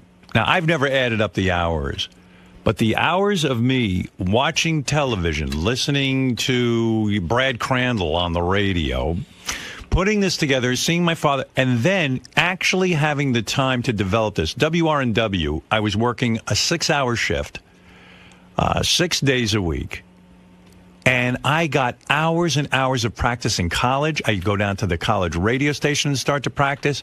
I started to practice all over the country what it is I wanted to do. Now, it's no different than when you talk to a guitar player who spent his entire childhood playing the guitar in his room over and over and over again. There are guys who have done that and never succeeded. They're okay guitar players. But the ones who have this, as I say, born talent, it comes out. But they have to put in the hours of practice. Well, there are different levels of this born talent. That's right. Even the guy who doesn't play as well as Eddie Van Halen has a born musical talent. That's right. He's better than me at picking up a guitar. Howard, you completed all the requirements that it took to get to where you're at. Yes, but you didn't even hear the fourth requirement. You don't know what the fourth requirement is. I told you, thousands of hours of practice. This guy will never complete anything. Well, he wants to be a professional pot smoker. ADD. His ADD. He wants to be a professional marijuana user. He wants Adderall. Right. He's on his way to his 10,000 hours of practice. He's on his way to his 10,000 Adderall. The fourth thing, and I think this is very, very important, is being born in the right time frame. Now, this is something from Outliers, and this is a key component. When you hear about Bill Gates, who is a huge success, Bill Gates, if you go through his history, actually was born at a time where he had available to him as a kid, because his parents were into some sort of computer science, they knew a guy who could, back then you couldn't even get into a computer lab or get on a computer. When he was born, somehow the circumstances led up to he was allowed free hours, endless free hours in a computer lab where he got to work this stuff out. Him and his friends were like into this thing like crazy. Mm-hmm. If they physically couldn't get the computer time as children, in other words, he had a certain privilege that you don't have, I don't have. He was in the right place. I had a certain privilege. I got to see my father work with these guys with the microphone. I got to visit the radio station, WHOM. I got to watch the guys work. I was mesmerized. I was mesmerized by this. I got to see something a lot of people didn't get to see. This Bill Gates, when they describe him, he got to do this in a lab. No one did. He got. It was too expensive for people at that time. Computers were huge things. They didn't fit in people's homes. Yeah, and I don't know the terminology of what it was he got for free, but it's a certain access to programming that you could only get programming time for an hour, and it was a fortune. And you wouldn't waste this on a kid. Right. He was allowed to go in there at night and use it all night and day. And that's what led to it. So it's part luck. Well, let me ask you something. Being born at the right time, and part having an ability. What about these people who are born with nothing? Well, people who are born with nothing, it appears that they're born with nothing, but it's not always the case. Now, let me give you an example. You sit and you look at professional hockey players. That's what they do in the book Outliers. Mm-hmm. And the guy points out, he says, everyone in Canada, for Canada's a huge hockey place. And they say, well, why did this guy become a pro? He didn't have anything more than anybody else. Maybe he had some talent, this and that. But it was the mere fact that they were born either January, February, or March. Now, you would never pick up on this, but here's what happens.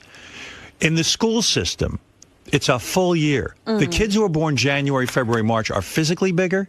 There's huge differences in physicality. You're almost a year older. Just from January, February, March? You're almost a year older than someone born in December.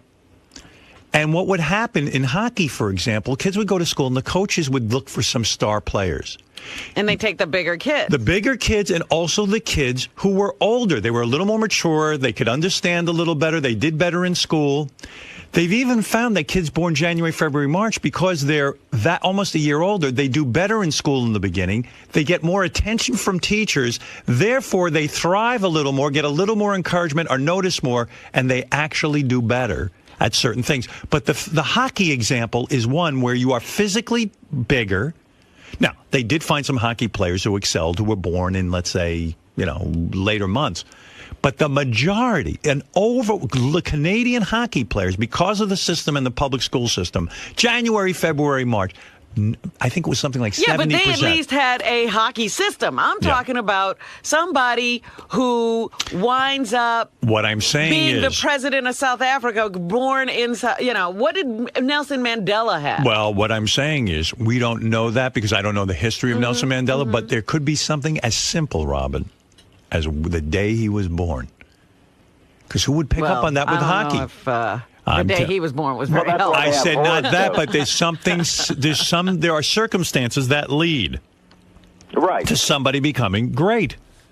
You know, or Dikembe Mutombo, whatever his name is. He was in Africa, and they found him. What in the world? He was 8'2", Robin. Yeah, but you still got to go find him. He didn't get here on his own. Anyway, it was like that is why it is difficult to even pluck anyone out and say, here's a radio show, or here's a TV show. You know, it takes, like we were talking yesterday, they took David Lee Roth, a rock star, a guy who had spent his years practicing that and obviously excelled. He's a good rock star. That's right.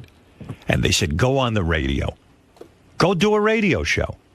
Well, of course it was destined to fail. We all knew it. For some reason, the radio executives didn't know it. Yeah, there were tons of people who didn't know it, right. Howard, and they had power, and they put him there. They did. But we all knew it. My audience knew it. You knew it. I knew it.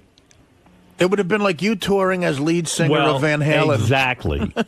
It's funny that David Lee Roth didn't know it. You know, it's funny. I remember interviewing David Lee Roth. I invited him in to say, "Hey, David's going to take over our morning show," and I remember he walked in with kind of a swagger, and I remember why. I think he was on edge. I think he was thinking that I was going to put him down and and ridicule him for taking over our show, and I didn't. I was just the opposite. Every time he sort of got a little confrontational with me, I showered him with love, really. Right. I said, "Hey, David, I wish you the best." And I think it took him like into by surprise. Yes, it took he was like, "Whoa." He was defensive. He was defensive that day. He really was. I remember it very well. And I don't think I'm projecting that. I think he really was. Oh no, it was absolutely true. Yeah, and and then when I was just saying to him, "Hey, I really wish you the best and hope you do well." But and then he kind of in his arrogance said to me, and this is David, in typical David, he says to me, "You know, man, I'm used to speaking in front of audiences as big as 300,000 people. You think this is something to me? This isn't a big deal to me. I've been doing this my whole life." And no, that's not what he said exactly. What he said was, "This is the greatest opportunity for me because in a stadium, I could only speak to that many people. Right. Now I'm going to get to speak to all these millions of people." And you quietly pointed out that who said there's going to be millions for you? Yeah, and I tried to say to him that day that you don't just automatically. Yes, millions of people show up to see Van Halen. Yeah. This is different. This is you. You're out there. You have a microphone. It's blank space. It's a canvas. And you've got to fill it with something entertaining that your audience will find compelling. And I knew this was a daunting task. I mean, this is not something easily done. That people would show up for him talking. Right. And they'd given him a couple of practice shows in Boston, and I guess someone had heard this stuff. And really, David was not prepared.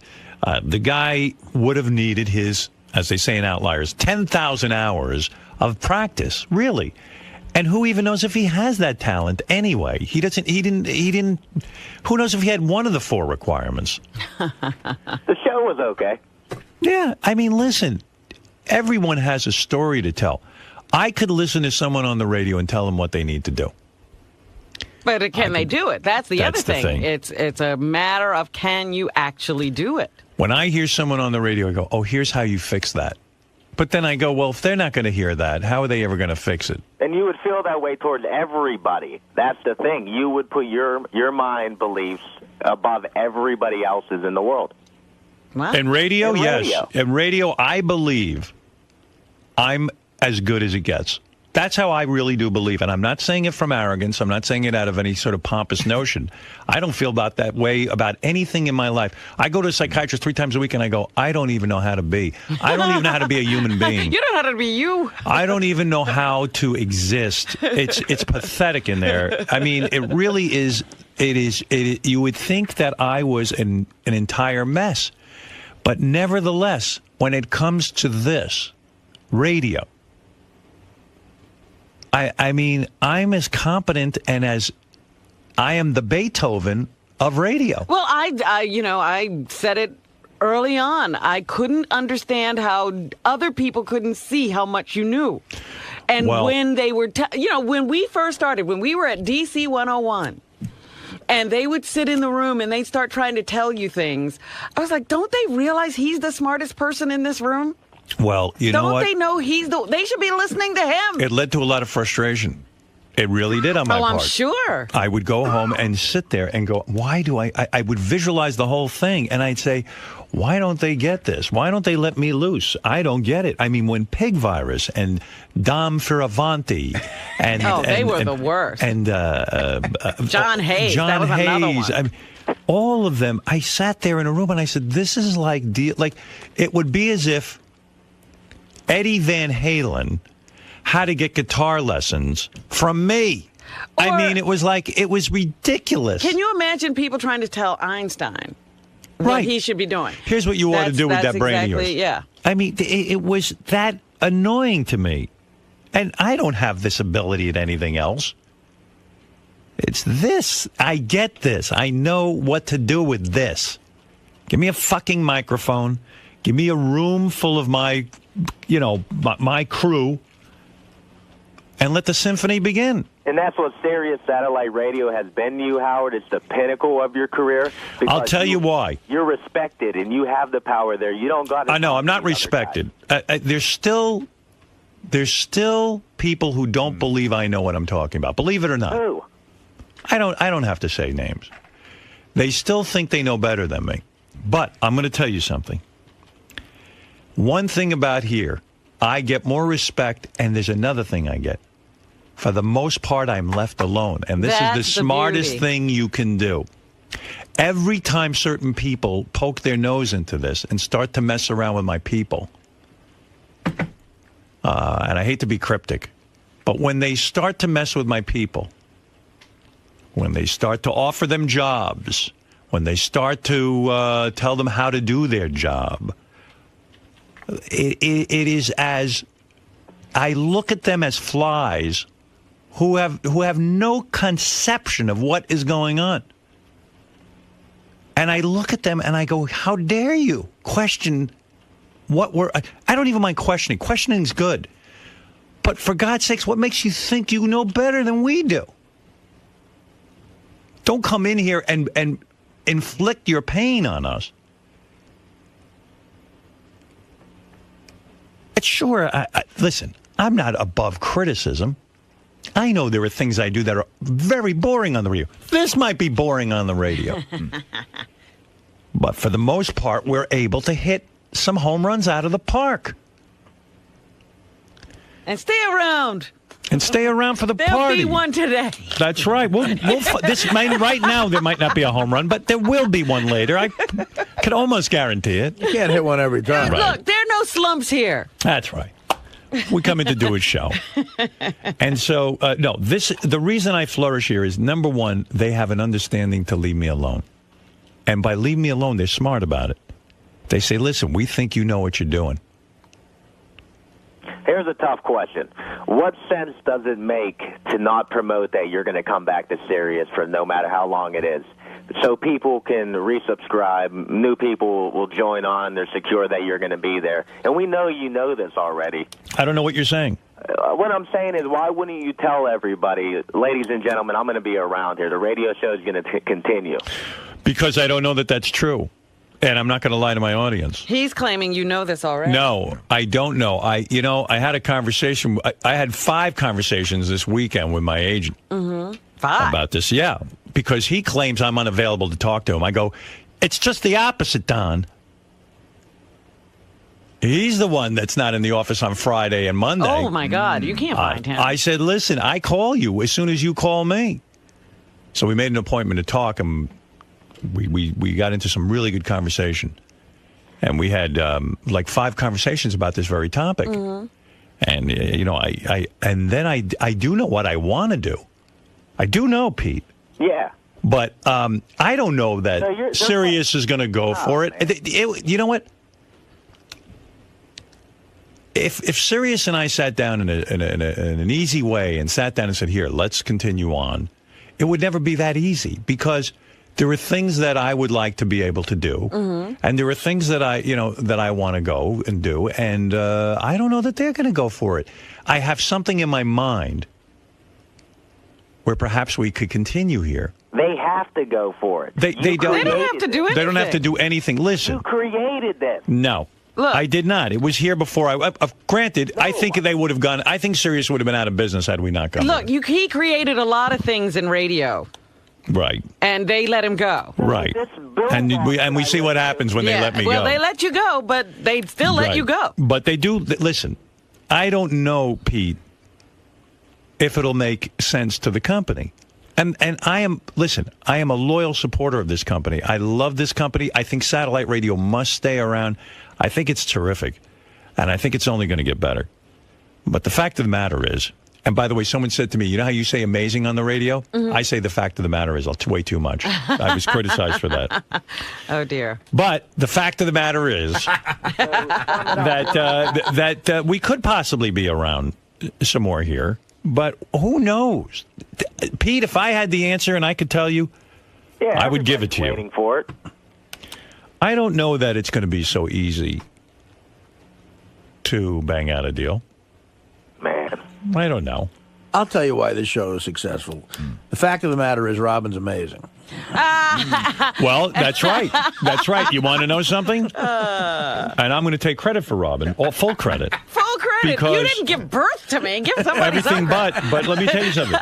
My ability to recognize Robin's greatness is what we're talking about. And your here. chemistry, absolutely. That's right. Well, I recognize the chemistry. Let me take credit for that. Okay. Yeah, Robin. Actually, I take credit for recognizing his genius. That's right. Her heart might be broke. What? Just not being around Howard every day. That's going to break your heart. That would break her some heart. people may not realize I was not going to take the job they were offering me until they played a tape of him. And then I said, I'm taking the job just to meet him because he's incredible. That's true. And that's when you started wanting him sexually. That was it. How many years have you been pining away from me? Man. By the way, nobody's taking credit for Benji's contribution. Oh, Jesus. No, but that's just the point. Artie being a part of the show, Fred, Benji. These are people that I've chosen to work with, and they've chosen to work with me. And these are all good people, and that's part of it, too. You can't just have some schlubs. Yeah, don't worry about that, Mo. That's not your responsibility. I do, as a matter of fact. Or the fact of the matter is... That's amazing. That's right. You've done enough for them. I have several lucrative offers. I could be on The Real Housewives of Orange County as a fake husband. There you go. Fred has a lot of money saved. Who knows what Fred's up to? No one knows with Fred. How you doing over there, Fred? I'm doing fine. Let's get off of this topic and move on to something. How actually, are you? I think Is it's it pretty time to good check in with Fred? that you talk about. I think people should be fascinated about what it takes to become a guy at the top. That's right. But not everybody has the ability, so why listen? I don't know. Maybe They'll just be someone disappointed in maybe themselves. someone will be inspired because you're right. Not everybody can do what you do. Practice. But practice doesn't do it for everyone. I told you that's only one component. But I think you also have to love it. I mean, there's one thing that when you hear Howard speak about radio, you hear a passion in his voice. I don't love it. I think you do. Look, I think Andre Agassi didn't love tennis. One of the components. He was really good at it. No, I don't love it. When you said you were 5 years old, you dreamed of being on the radio. Yes, but I didn't love it. There was a lot of pressure in my life. I didn't love it. And that's part of it, too. But you must love it because in spite of that pressure, you come here every day, you did what you did. No. Well, if he says he doesn't love it, why are you arguing with him? Because I don't think he's aware of it. I don't think he's aware of his love for radio. Do I love radio? Hold on, let me find out. I think you're full of shit. What? I think you love it. For 25 years, I've sat over here, talked in the mic, played with these pots. What are you talking? I'm here every day. But do you love radio? Do I what? Do you love radio? For 30 years, I write the bits. 30 years. Lay in bed and think of shit to say. Get up in the morning, eat my egg whites. Yeah. Talk to Benji and Fred. Do I love it? Do I love radio? Not at 5:59 a.m., that's for sure. I've been going to sleep at 8 o'clock. Watching TV and going to bed. Not fucking Beth, making sure I get to sleep. And you ask me, do I love it? What kind of question is this? But do you love it?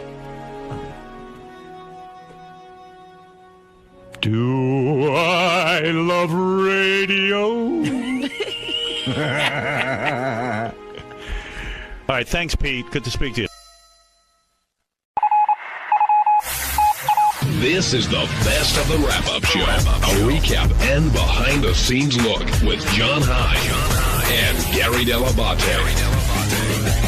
The best of the wrap-up show begins now. On Monday's wrap-up show, we talked about the fact that I caught gout from my diet and doing an extreme pig out over the Thanksgiving holiday. And probably my drinking contributed a little bit to it. And, you know, but getting gout one time in 35 years, I think I got a pretty good track record. So I don't know that I'll change my diet or my drinking habits. If it's another 35 years before I catch gout again, then I think that's pretty good odds. But it's tough. You know, New York is very tempting. It's the greatest city ever. Got the best restaurants, the best alcohol, best bars. So I'm easily tempted. So check it out.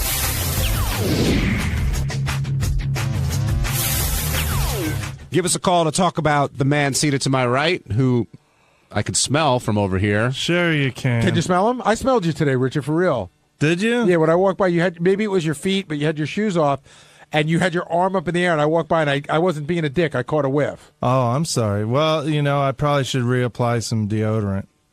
Why don't you just shower? I probably will this afternoon. Just put a Wonder Bread bag on your foot and shower. All right, I mean, you're living with your girlfriend. Why 4 days without showering? Well, we were at her parents' house, and they have a hot tub, so, you know, I kind of showered in an indirect way in the hot tub. That, can I tell you something? That's even grosser, because hot tubs, first of all, it's like a giant Petri dish. I have a hot tub, but also when you get out of a hot tub, you reek of either chlorine or bromine or whatever they're using in there. Didn't you smell like the chemicals? No, I didn't notice it. Maybe my sense of smell is not as strong as everybody else's. But I always have to shower when I come out of the hot tub. Well, I did. I think I showered once or twice over the weekend, so it might have just been since Saturday or Friday. When I shower, I don't think, wow, you know, I don't remember it right away, but it's been a few days. But you're not one of those guys that needs to take a shower every day? No, not at all. Especially the second day. I'm like, oh, I'm home free. You know, I took one yesterday. The second day is great because I just get to relax. Wait, so did you not shower when you stayed at her parents'? Yeah. Well, we went there on Thursday, so I probably Thursday or Friday, yeah. Yes, you did, or no, you didn't? He doesn't know. I think I did. You wouldn't have showered on Thanksgiving. I know I did. If you there drove at least there, once. If you drove there on Thanksgiving Day, right? Yeah. So you definitely didn't shower when you got there. I might have. You know, Thursday, like, yeah, I don't know. I have no idea. Because I just know if you go to somebody's house on Thanksgiving Day, the house is usually in such an uproar that you're not showering. It was relaxing. You should show up clean for Thanksgiving dinner. All right, and now you have gout? Maybe. I'm going to see Gary's foot doctor today, and we're going to find out for sure. So. The woman that cured my my foot fungus. You know, I'm not kidding around. The only other guy I ever knew in my whole life who had gout was one summer I worked as a custodian at my elementary school, and the 70-year-old custodian had the gout. I know, it does sound like an old person thing, yeah. But I had a lot of people that emailed me after I talked about it on the show that said, you know, people in their 20s that had it. It's a big hereditary thing, too. And what was it you told me you ate again? Oh, if you eat cherries or drink cherry juice, what did you eat? Good. What did you eat that you think made it? Oh, you know, I don't want to pin it on one thing because I ate so much this weekend, but I had, you know, I'm sure several pounds of honey-baked ham and lots of turkey, lots of cheesecake. You told me you had 3/4 of a honey-baked ham. It was a lot, you know. Was that the ham that you sent to the office last year? Yeah, I'm addicted to that stuff. It is the best ever. I thought it was so funny. Richard sent that ham to the office last year, and a ham for a group of people in the office is an odd thing because it's hard to handle, and it's meat. You don't know how long it's been sitting out. And I think Richard was disappointed because he loved it so much. He couldn't believe that we didn't love it as much. Yeah, well, I think Scott DePace ate a bunch of it, but that was about it. So do you think the ham really could be the cause of your gout? You know, I don't want to say. I'm not a doctor. I don't know. I'm just, you know, I read on the internet that if you eat a lot of of red meat that it could cause that. So I don't. It's like an old-fashioned disease from another era. Because how many diseases do we start with the? You know, the gout, the plague, and the AIDS, and your limp is pretty bad. I mean, I noticed it you walking out of the studio today. It's very painful, but then again, I could have stubbed my toe getting out of the hot tub. A lot of times you'll hit your foot on something and not think about it, but then you might have hurt it worse than you thought you did. But stubbing your toe wouldn't make your entire foot become inflamed. My big toe is mostly what's hurt. But you said it was the whole foot had sort of around grown. it, yeah. But I think if you hurt your big toe pretty bad, it can swell around it. Craig in Jersey, you're on the wrap-up show.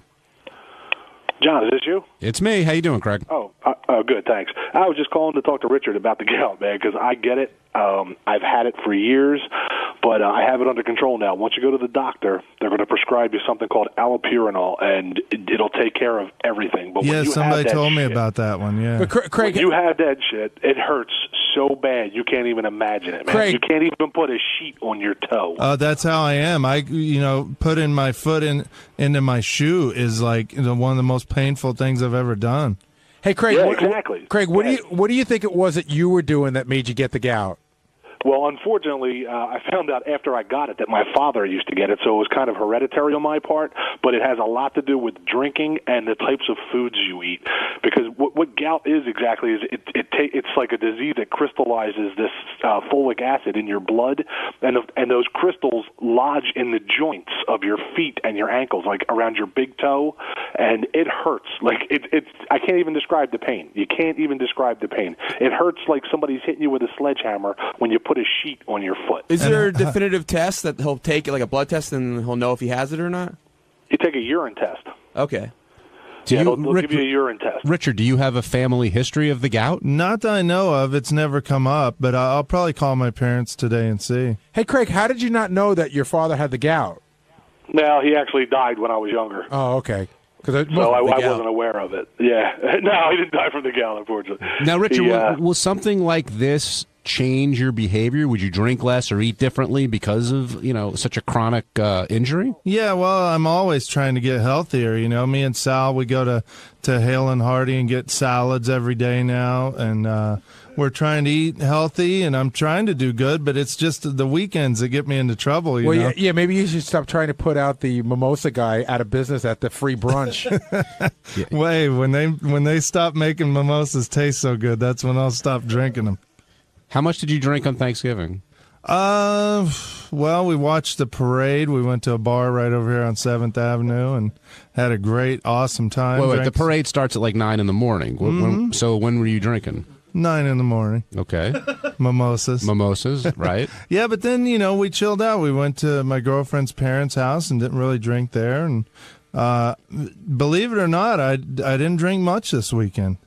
I, had a few beers and stuff, but we just kind of chilled around the house and took it easy. But there are times when I do drink a lot. Well, we're going to talk more about your gout, but you also got a music critique today from Howard. Apparently your drum levels are set too high in the mix, and I don't know if he thought you were the one who mixed it, but when you got that critique, did you agree? How did you feel? Well, the drums are loud, but that, heavy music, the drums usually are pretty loud, so that's what he heard first. It starts out with a drumming thing, so that was probably what stuck in his mind, but I think the mix sounds awesome. I'm real happy with it. So, Gary, you think too much drums there? I thought it sounded exactly like what that kind of music sounds like. It didn't, jump out at me. That's just it's a heavy, exactly what Richard said. It's a heavy drum thing. It started out, Richard's a drummer. You're buying it for Richard. And Richard is an incredible drummer. You're so fast. Thank you. Well, when I don't have the gout, I can play some pretty fast double bass. Yeah. It's sort of ironic that your record's coming out and you can't even drum right now. Hey, it's Sal Governale, and on Tuesday's wrap-up show, we discussed that Howard is throwing us a real generous Christmas dinner. So I decided, hey, why not return the favor and buy him the gift? Everybody was kind of like dumbfounded by it because they didn't think of that, especially Gary. He was like, oh, wow, I never thought of that. I can't believe it. You mean if somebody throws me a party, I should return the favor? I gotta think about that some more, so check it out. What are the benefits now? Okay, I opt into Secret Santa. What are the benefits? How is my Christmas better? The benefits were that instead of us buying gifts for 30 people, we just buy gifts for Okay, but I never bought gifts for 30 people. But this year it's 2 people. We have to buy a gift for Howard as well. Robin's the only one that bought Who gifts said that we for have to buy a 30 gift for people. Howard? Howard's giving us a gift with this dinner, so I would feel obligated to give Howard a gift as well. So Fred, what do you think about that? Because I hadn't thought about that till the second. I hadn't thought about it either. Yeah, what kind of gift are you talking about? Well, for Howard's personally giving everybody a gift with this dinner, so I would feel obligated to return the favor and give Howard a gift. Should probably sing him a nice song or something. Well, seriously, what type of... Give him a chocolate bandit, man. I have a gift idea in mind, but like your what? wife? You could be. I said a gift, Fred. You could be Scott. Sal, don't be specific. But what sort of thing are you thinking about? Technology-wise. Oh, so a real, not something you've created, like a real actual go out and purchase it. Not a naked picture of me on his console like I did 2 years ago. He wasn't. What didn't you give him your semen one year? Richard did. He put semen in a picture frame. It's still in his office, by the way. What do you think is the worst gift, the semen or the tombstone? The semen. Because the tombstone you could use eventually. I mean, you're gonna die. So were you? You're gonna. I mean, what? You're gonna die eventually. What are you gonna do with semen? Gary, were you planning? Were you planning to give Howard a gift? No, but now he's making me think. I was not planning. I thought that Howard, as the listen, again, like on the Letterman show, he gives the staff a gift every year. Leno gives the staff a gift every year. So I don't know if the whole staff gives Dave or Jay a gift back. I just hadn't thought about it. Anybody? Everyone's quiet now. I don't know. I don't think it occurred to anybody but Sal. Well, John, are you going to give Howard a gift? Well, now I am. All right. Well, I'll tell you. If we all agree not to give him a gift, I'm in. Well, I would give a gift. Everybody's quiet. Why don't you just do what you want to do? Everybody will That's my leave. Get point. Howard a gift except me. No, I definitely. When Howard decided to do that dinner, I said, you know what? I'm going to get him a gift. I mean, I think that's that's the right thing to do. Do you think Howard's throwing the dinner because he wants gifts? He wants gifts? No, not at all. Do you think he'd be Howard doesn't disappointed? want Do you think gifts. he'd be disappointed if you didn't give him a gift? No. I think if he gets gifts, he's going to feel.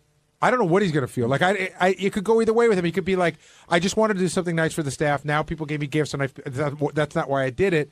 But he could just easily be, God, I'm so generous to the staff. You think somebody would think of me? So you should just. And I did. Don't get Howard a gift. What you should do is just write, your feelings about him on a card.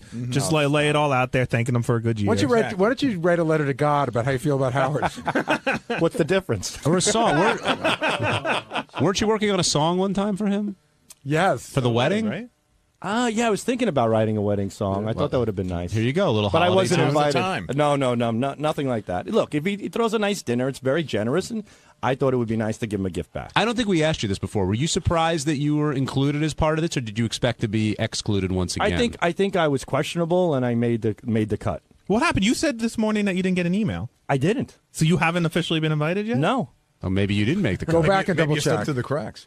Yeah, I did. I triple checked. Laura said she sent it to you, but Could Sal have been left off the list? No, Gary? I don't believe so. But I don't know. I didn't make the list, so I couldn't tell you. Maybe Howard didn't get the memo.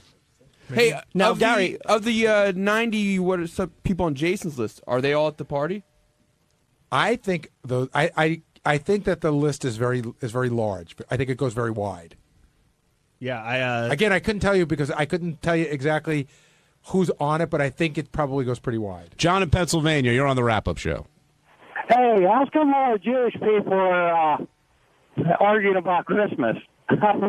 They're buying one gift, not 8. What's that, John? I said, how come all the Jewish people are arguing about Christmas? You mean the Jews like me and Fred and Teddy? Steve, Yeah. Sal. We're all John, Robin. Jason Kaplan, Sal, everybody. Governale. because here Very we Jewish. here for No, whatever not Sal. we celebrate Not Christmas Sal, here. but Jason come in there. He was like the first one to speak up about it. Oh, listen, I'm against the Secret Santa, so I guess that's the Jew in me. I don't know what to tell you. It's ridiculous. You're talking about Santa. You're fucking Jewish. And it's very intelligent of you to be talking about Santa, buddy. And John, Jason like an is adult. Jason is the keeper of the list, so it makes sense for him to talk. I'm in charge of Secret Oh, Santa. okay, Hey, okay, John, yeah, John, for whatever okay. it's worth, Yeah. Santa's not real. Yeah, get over it, dude. Well, next we're Yeah, discussing I whether or know, not to have a but- nativity scene this year. All right, thanks, John, for calling in. Let's go to Vince in Delaware. Vince, you're on the wrap-up show. Hey guys, how you doing? Good, Vince. How are you? Good. We absolutely love the wrap-up show here. And this is one of my favorite times of year when you guys get into the stress of the holidays and what's going to happen with the Secret Santa. But I actually was calling because as soon as this whole thing started getting talked about, I thought the first thing, exactly what Sal thought, like what's going to happen for Howard. I think it puts you guys in a real bad spot because Howard's giving you guys all the party, and I think if everybody brings Howard gifts, he's going to be pissed about it, and if you guys give him nothing, he's going to be pissed about it. Because he just gets pissed.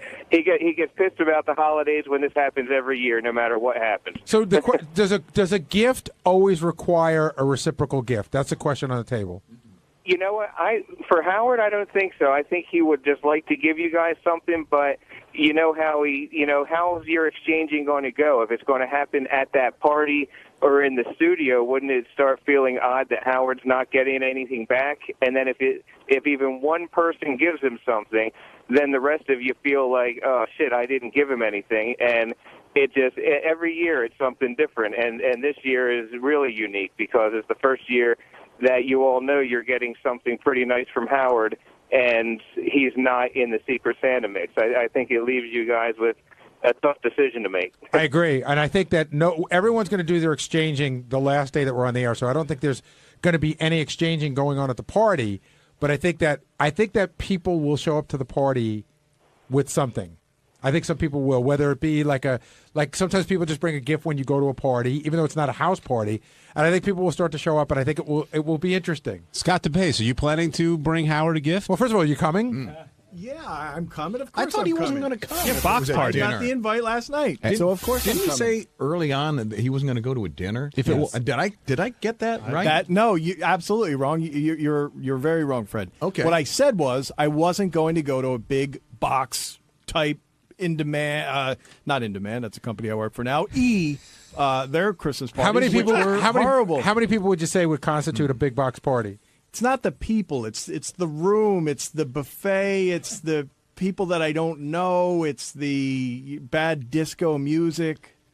That's what I wasn't into. Okay, but so this party isn't supposed to be a box type party, so I assume you're going to attend. Absolutely. Okay, will you bring a gift for the host? That's a good point. I haven't even thought about it. I usually get Howard something, but he usually throws it out. So I don't know. I'll have to think. See what you did, Sal? I got people thinking. First time ever. Well, I know the last gift I got Howard. Ronnie, I'm sorry, Jason. Ronnie, what were you trying to say? Get on a mic. No, I was just calling Sal a stupid fuck for starting shit as always. How did I start anything? Right away, you got to start. Oh, I got to bring him a gift. Well, the guy's giving us a gift every year that Howard is. Yeah, but he's trying to say thank you. That's all he's trying to do. I'm saying thank you back. It's a generous. It's a generous offer. He takes your shit and throws it in the garbage. That's what. All right. Well, listen. If you don't want to get Howard a gift, you don't have to. I get him a gift, but I'm on a different level with him. Okay, you're on a different level with everybody. With him, you're right? 2.5 feet high. We have a different thing going. Yeah, Ronnie protects him from people like you. Well, I work here now, so it's a little different. I've always gotten him a gift, no matter what. Secret Santa, Schmata, whatever. I always get him a gift. Okay, even if he likes or he doesn't like. So it. then, I'm the stupid asshole for doing something that you do every year. Yeah, because you're just, you're just trying to kiss ass. I'm not kissing ass. The guy is spending a lot of money for a dinner, and I feel it'd be the right. So everybody take him to dinner. Have you gotten a gift? If you feel that's fine, I'm in with it. I'm down for that. I just thought that the guy he's spending a lot. He doesn't like gift certificates, so you can't give him one to go to dinner. All right, and he won't go to dinner with you. So now dinner's out. He won't use a gift certificate. Okay, so Ronnie called me an asshole for suggesting that I give Howard a gift, but then Ronnie says he gives Howard a gift. Then Ronnie says, why don't you throw him a dinner? I say it's a good idea. Now Ronnie's saying that probably won't work because he doesn't accept gift certificates. No, he didn't. I said throw him a dinner. All right, throw him a dinner. Fine. Go ahead. Come on, organize it. Sal, I'm not organizing shit. Why not? I was just thinking that it would be the right thing to do. He doesn't want your stupid gift. He's going to throw it in the can. Sal, Ronnie's giving a gift because it's more of a personal thing, I guess. Right. Yours would be more of a work-related thing. Is that what you mean, God. Ronnie? Holy shit, can you guys twist something around? No, you're just an ass kisser. I'm not an ass kisser. The guy's throwing a party.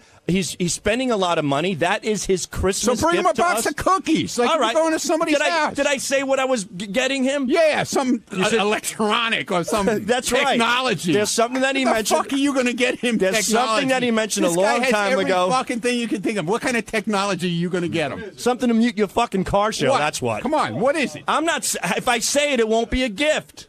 What do you mean it won't be a gift? I'm on the air, you stupid idiot. So what?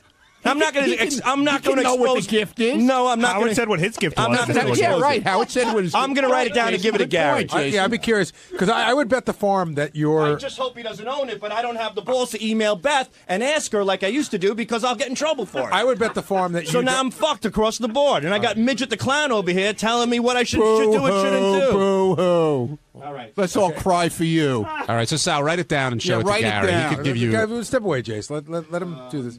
How do I word this? Oh, God. Can you imagine? Maybe the gift is that whatever you're writing A down. remote control dildo. Maybe the gift is that whatever. IPOD. Stop listening. Just say it. All right, Sal. As Sal writes this down, Fred. I mean, Sal's heart's in the right place here, isn't it? No, it's not. Thank you, Fred.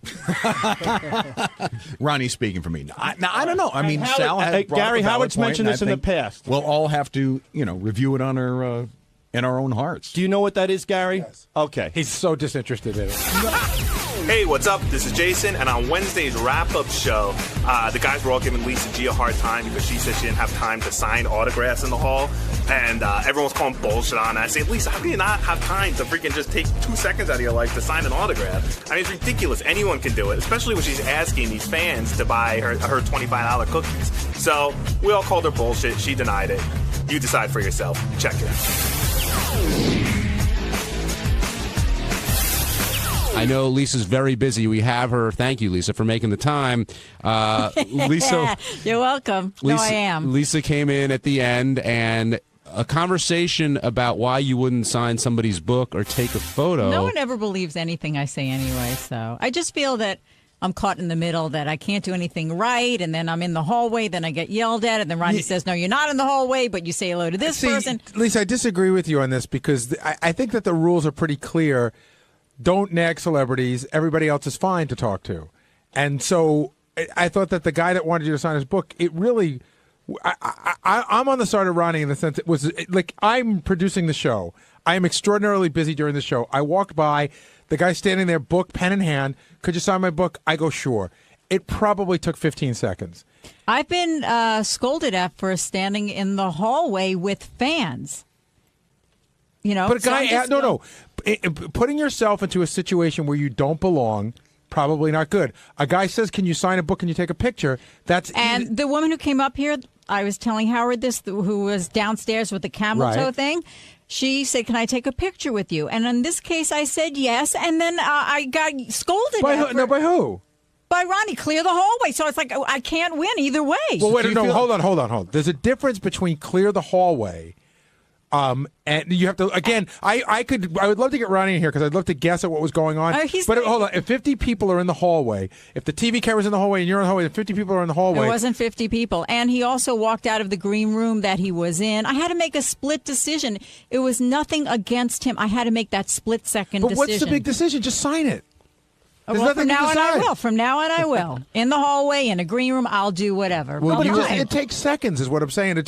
It took you more time to say no than it did to do it. Lisa, do you feel like you're getting mixed signals from Ronnie? Is that what's confusing you here?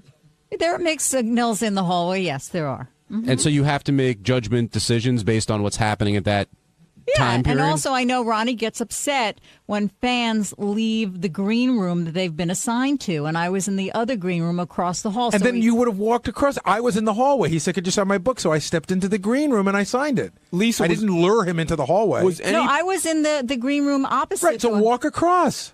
No, he walked into the green room where I was sitting. All the more, just sign it real quick. He's already there. You can't stop him. But I'm telling you, I made the split decision. Was any part of your decision because you didn't want to sign it? I thought it was just Gary and John. Was any part of your decision? Was any part of your decision? He's sort of like the Lisa G of our Ed and Dre.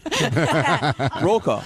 Was any part of your decision because you didn't want to sign it? 20 after Ben. No, I made that split second decision. But, so now, what about because afterwards, when Ronnie took the book around, we can talk. But wait, about Lisa, this for afterwards, 10 minutes. Ronnie took the book around. I didn't get a chance to come back here. I was jammed all morning. So did Ronnie ask you afterwards if you'd sign it? Did Ronnie? No. I thought he said he would. No one saw me. Will you sign it now?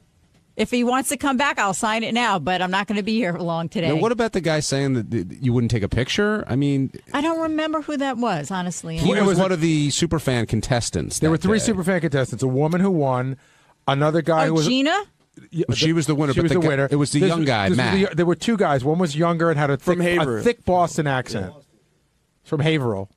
Well, it's funny. I don't remember. I'm so sorry because my family's from Boston. Of course, I'd remember someone from Boston. Well, regardless of whether you remember or not, do you have an issue taking photos with people? No, you were being accused of having an attitude. I'm telling you, no. If I'm in the hallway, I can't do anything right. I'm in the hallway. Get out of the hallway. You're in the wrong green room. Get out of the wrong green room.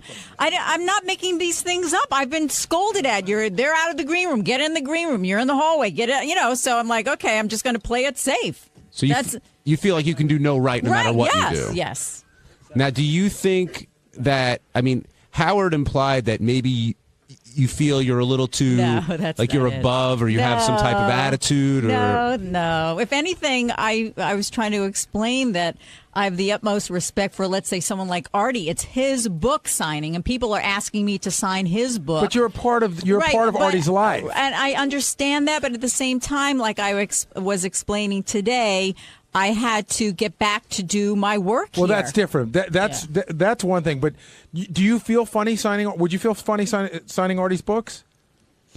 I do. It's his book signing. It's his book. No. But people are interested in you because you're a part of the show. Listen, Will and Jason signed that guy's book yesterday. Well, they weren't even. I think Jason was in high school. I was 11 years old when that book but came the out. thing is, I thought it was just you and John. No, but you're a part of the show, is what I'm saying. So, listen, people ask me to sign all sorts of... I've been asked to sign Jackie's album. Look, now it's been made very clear that it's okay that I can sign someone's book. She got a little bit of Sal in her. She doesn't know what it is until somebody tells her what it is. Do you know what I mean? No, that's not it. If anything, I'm trying to put Artie first. It's Howard's show. Well, Lisa, let's say, using the Artie example, let's say Artie had already signed the book. And then somebody came over to you and say, "Hey, Lisa, would you mind signing this?" Would you have an issue then? Like, I can understand if the book is completely unsigned. Yeah, that's and they only... happened to me, and that's like, oh my God, that's a little weird. What? It's not my What's book. weird? If someone brings me, let's say Artie's book, could you sign this book? Or here's how I look at it: Artie's book at least has a connection to the show. A blank piece of paper has nothing to do with anything. If somebody handed you a blank piece of paper, would you sign it? No, we're talking about a book. If somebody handed you a blank piece of paper and said, "Lisa, I want your autograph," would you sign it? Yeah. Okay. Artie's book has you have a connection to Artie. That's a connection to the show. A blank piece of paper is just a blank piece of paper. I understand why somebody would ask you to do that. Jason, what did you want to say? That's what, unbeknownst to you, Lisa, and the rest of the audience, I got Gary to autograph my book for me while the show was on, just to demonstrate how easy it is to sign a book. I have to call her out on something. I was listening to this in the car just now. First of all, Lisa, I'm not calling you a liar, but you are a big fibber. You fib a lot. I do. You fib. Isn't that the same? Yeah, no, it's not quite a lie. Lie is more malicious. Fib is sort of sweet, but still a lie. Yeah, because I don't throw you out of green rooms. I ask you to leave when I have a guest coming into a green room. I don't tell you to get out. I'm not saying you're telling me. I said I you weren't need listening. the green room. I said you tell. I was listening. You tell that to the fans who leave and the then green room. Another thing. Who try and talk to me because I was sitting in the guy with the book. Okay? You weren't there when he asked me to sign it. I was there. You I was were standing not. right in the hall, in the aisleway, right in the hall. Right. And what did I say to him? And I heard you say to him, "I can't do it now." I said I'd sign it after your segment. And then the guy goes to me like he shakes his head and he throws up his hands like, "Why can't you sign it?" I don't want to go over this I don't know. over but again. Here's what really gets me. Why you're a fibber? Okay. Here it is. You stood in there and you talked to the guy about some group called Mensa or something. He's in Mensa. And you couldn't have fucking signed his book He didn't while you were ask me to standing sign there. it then. He had already asked you to sign it. No, he did not. Yes, he did. That was after the fact already. No, yes, he did not. See, this is how you fib. Well, that's not. I don't remember that part. Either out of your fucking senile. Either one. Maybe. Guys, I have got to go. Okay. All right. Thanks, Lee. I've got a couple of questions for you. Where you going? A signing. Yell him out, Ronnie. Yell out a question. Yeah. Well, what's the best thing you did? A hand job or a blow job? On Thursday's wrap-up show, all the talk was about John Stamos, who said he's struggling to find his Beth. And we'd all love to have his struggles because he's such a good-looking guy. And then he also revealed that Ashley Olsen was into Howard as well. So whenever Stamos comes on, there's lots to talk about. And you really want to hate the guy because he's so good-looking and gets all these girls and whatever. But he's one of the nicest guys, and he's a great guest. And here's how that conversation.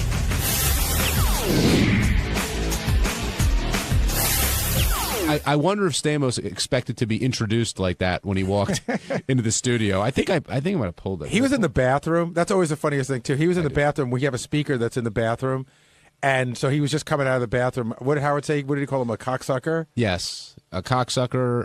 Maybe a dirtbag a couple of times, and here's John. But John spoke about him. Like his desire to find his Beth, looking for the right woman, and Howard sort of poo-pooed that and felt like John was making excuses. Well, I think what Howard was saying is that there have been plenty of Beths. John just wasn't in the mood to be attached, and I wonder if he's in the mood to be attached now. I mean, I think that I don't think he's being disingenuous so much as you get to be an age where it almost gets creepy if you start dating girls that are way, way younger than you, and so I think in his mind he would like to be attached, but I think if push came to shove, I think he still likes being single. Well, I mean, he still looks pretty young, yeah, too. And he's a young guy. How old is John? Is he like 42, 46? Good for him, man. We're 2 years apart. Hard to tell.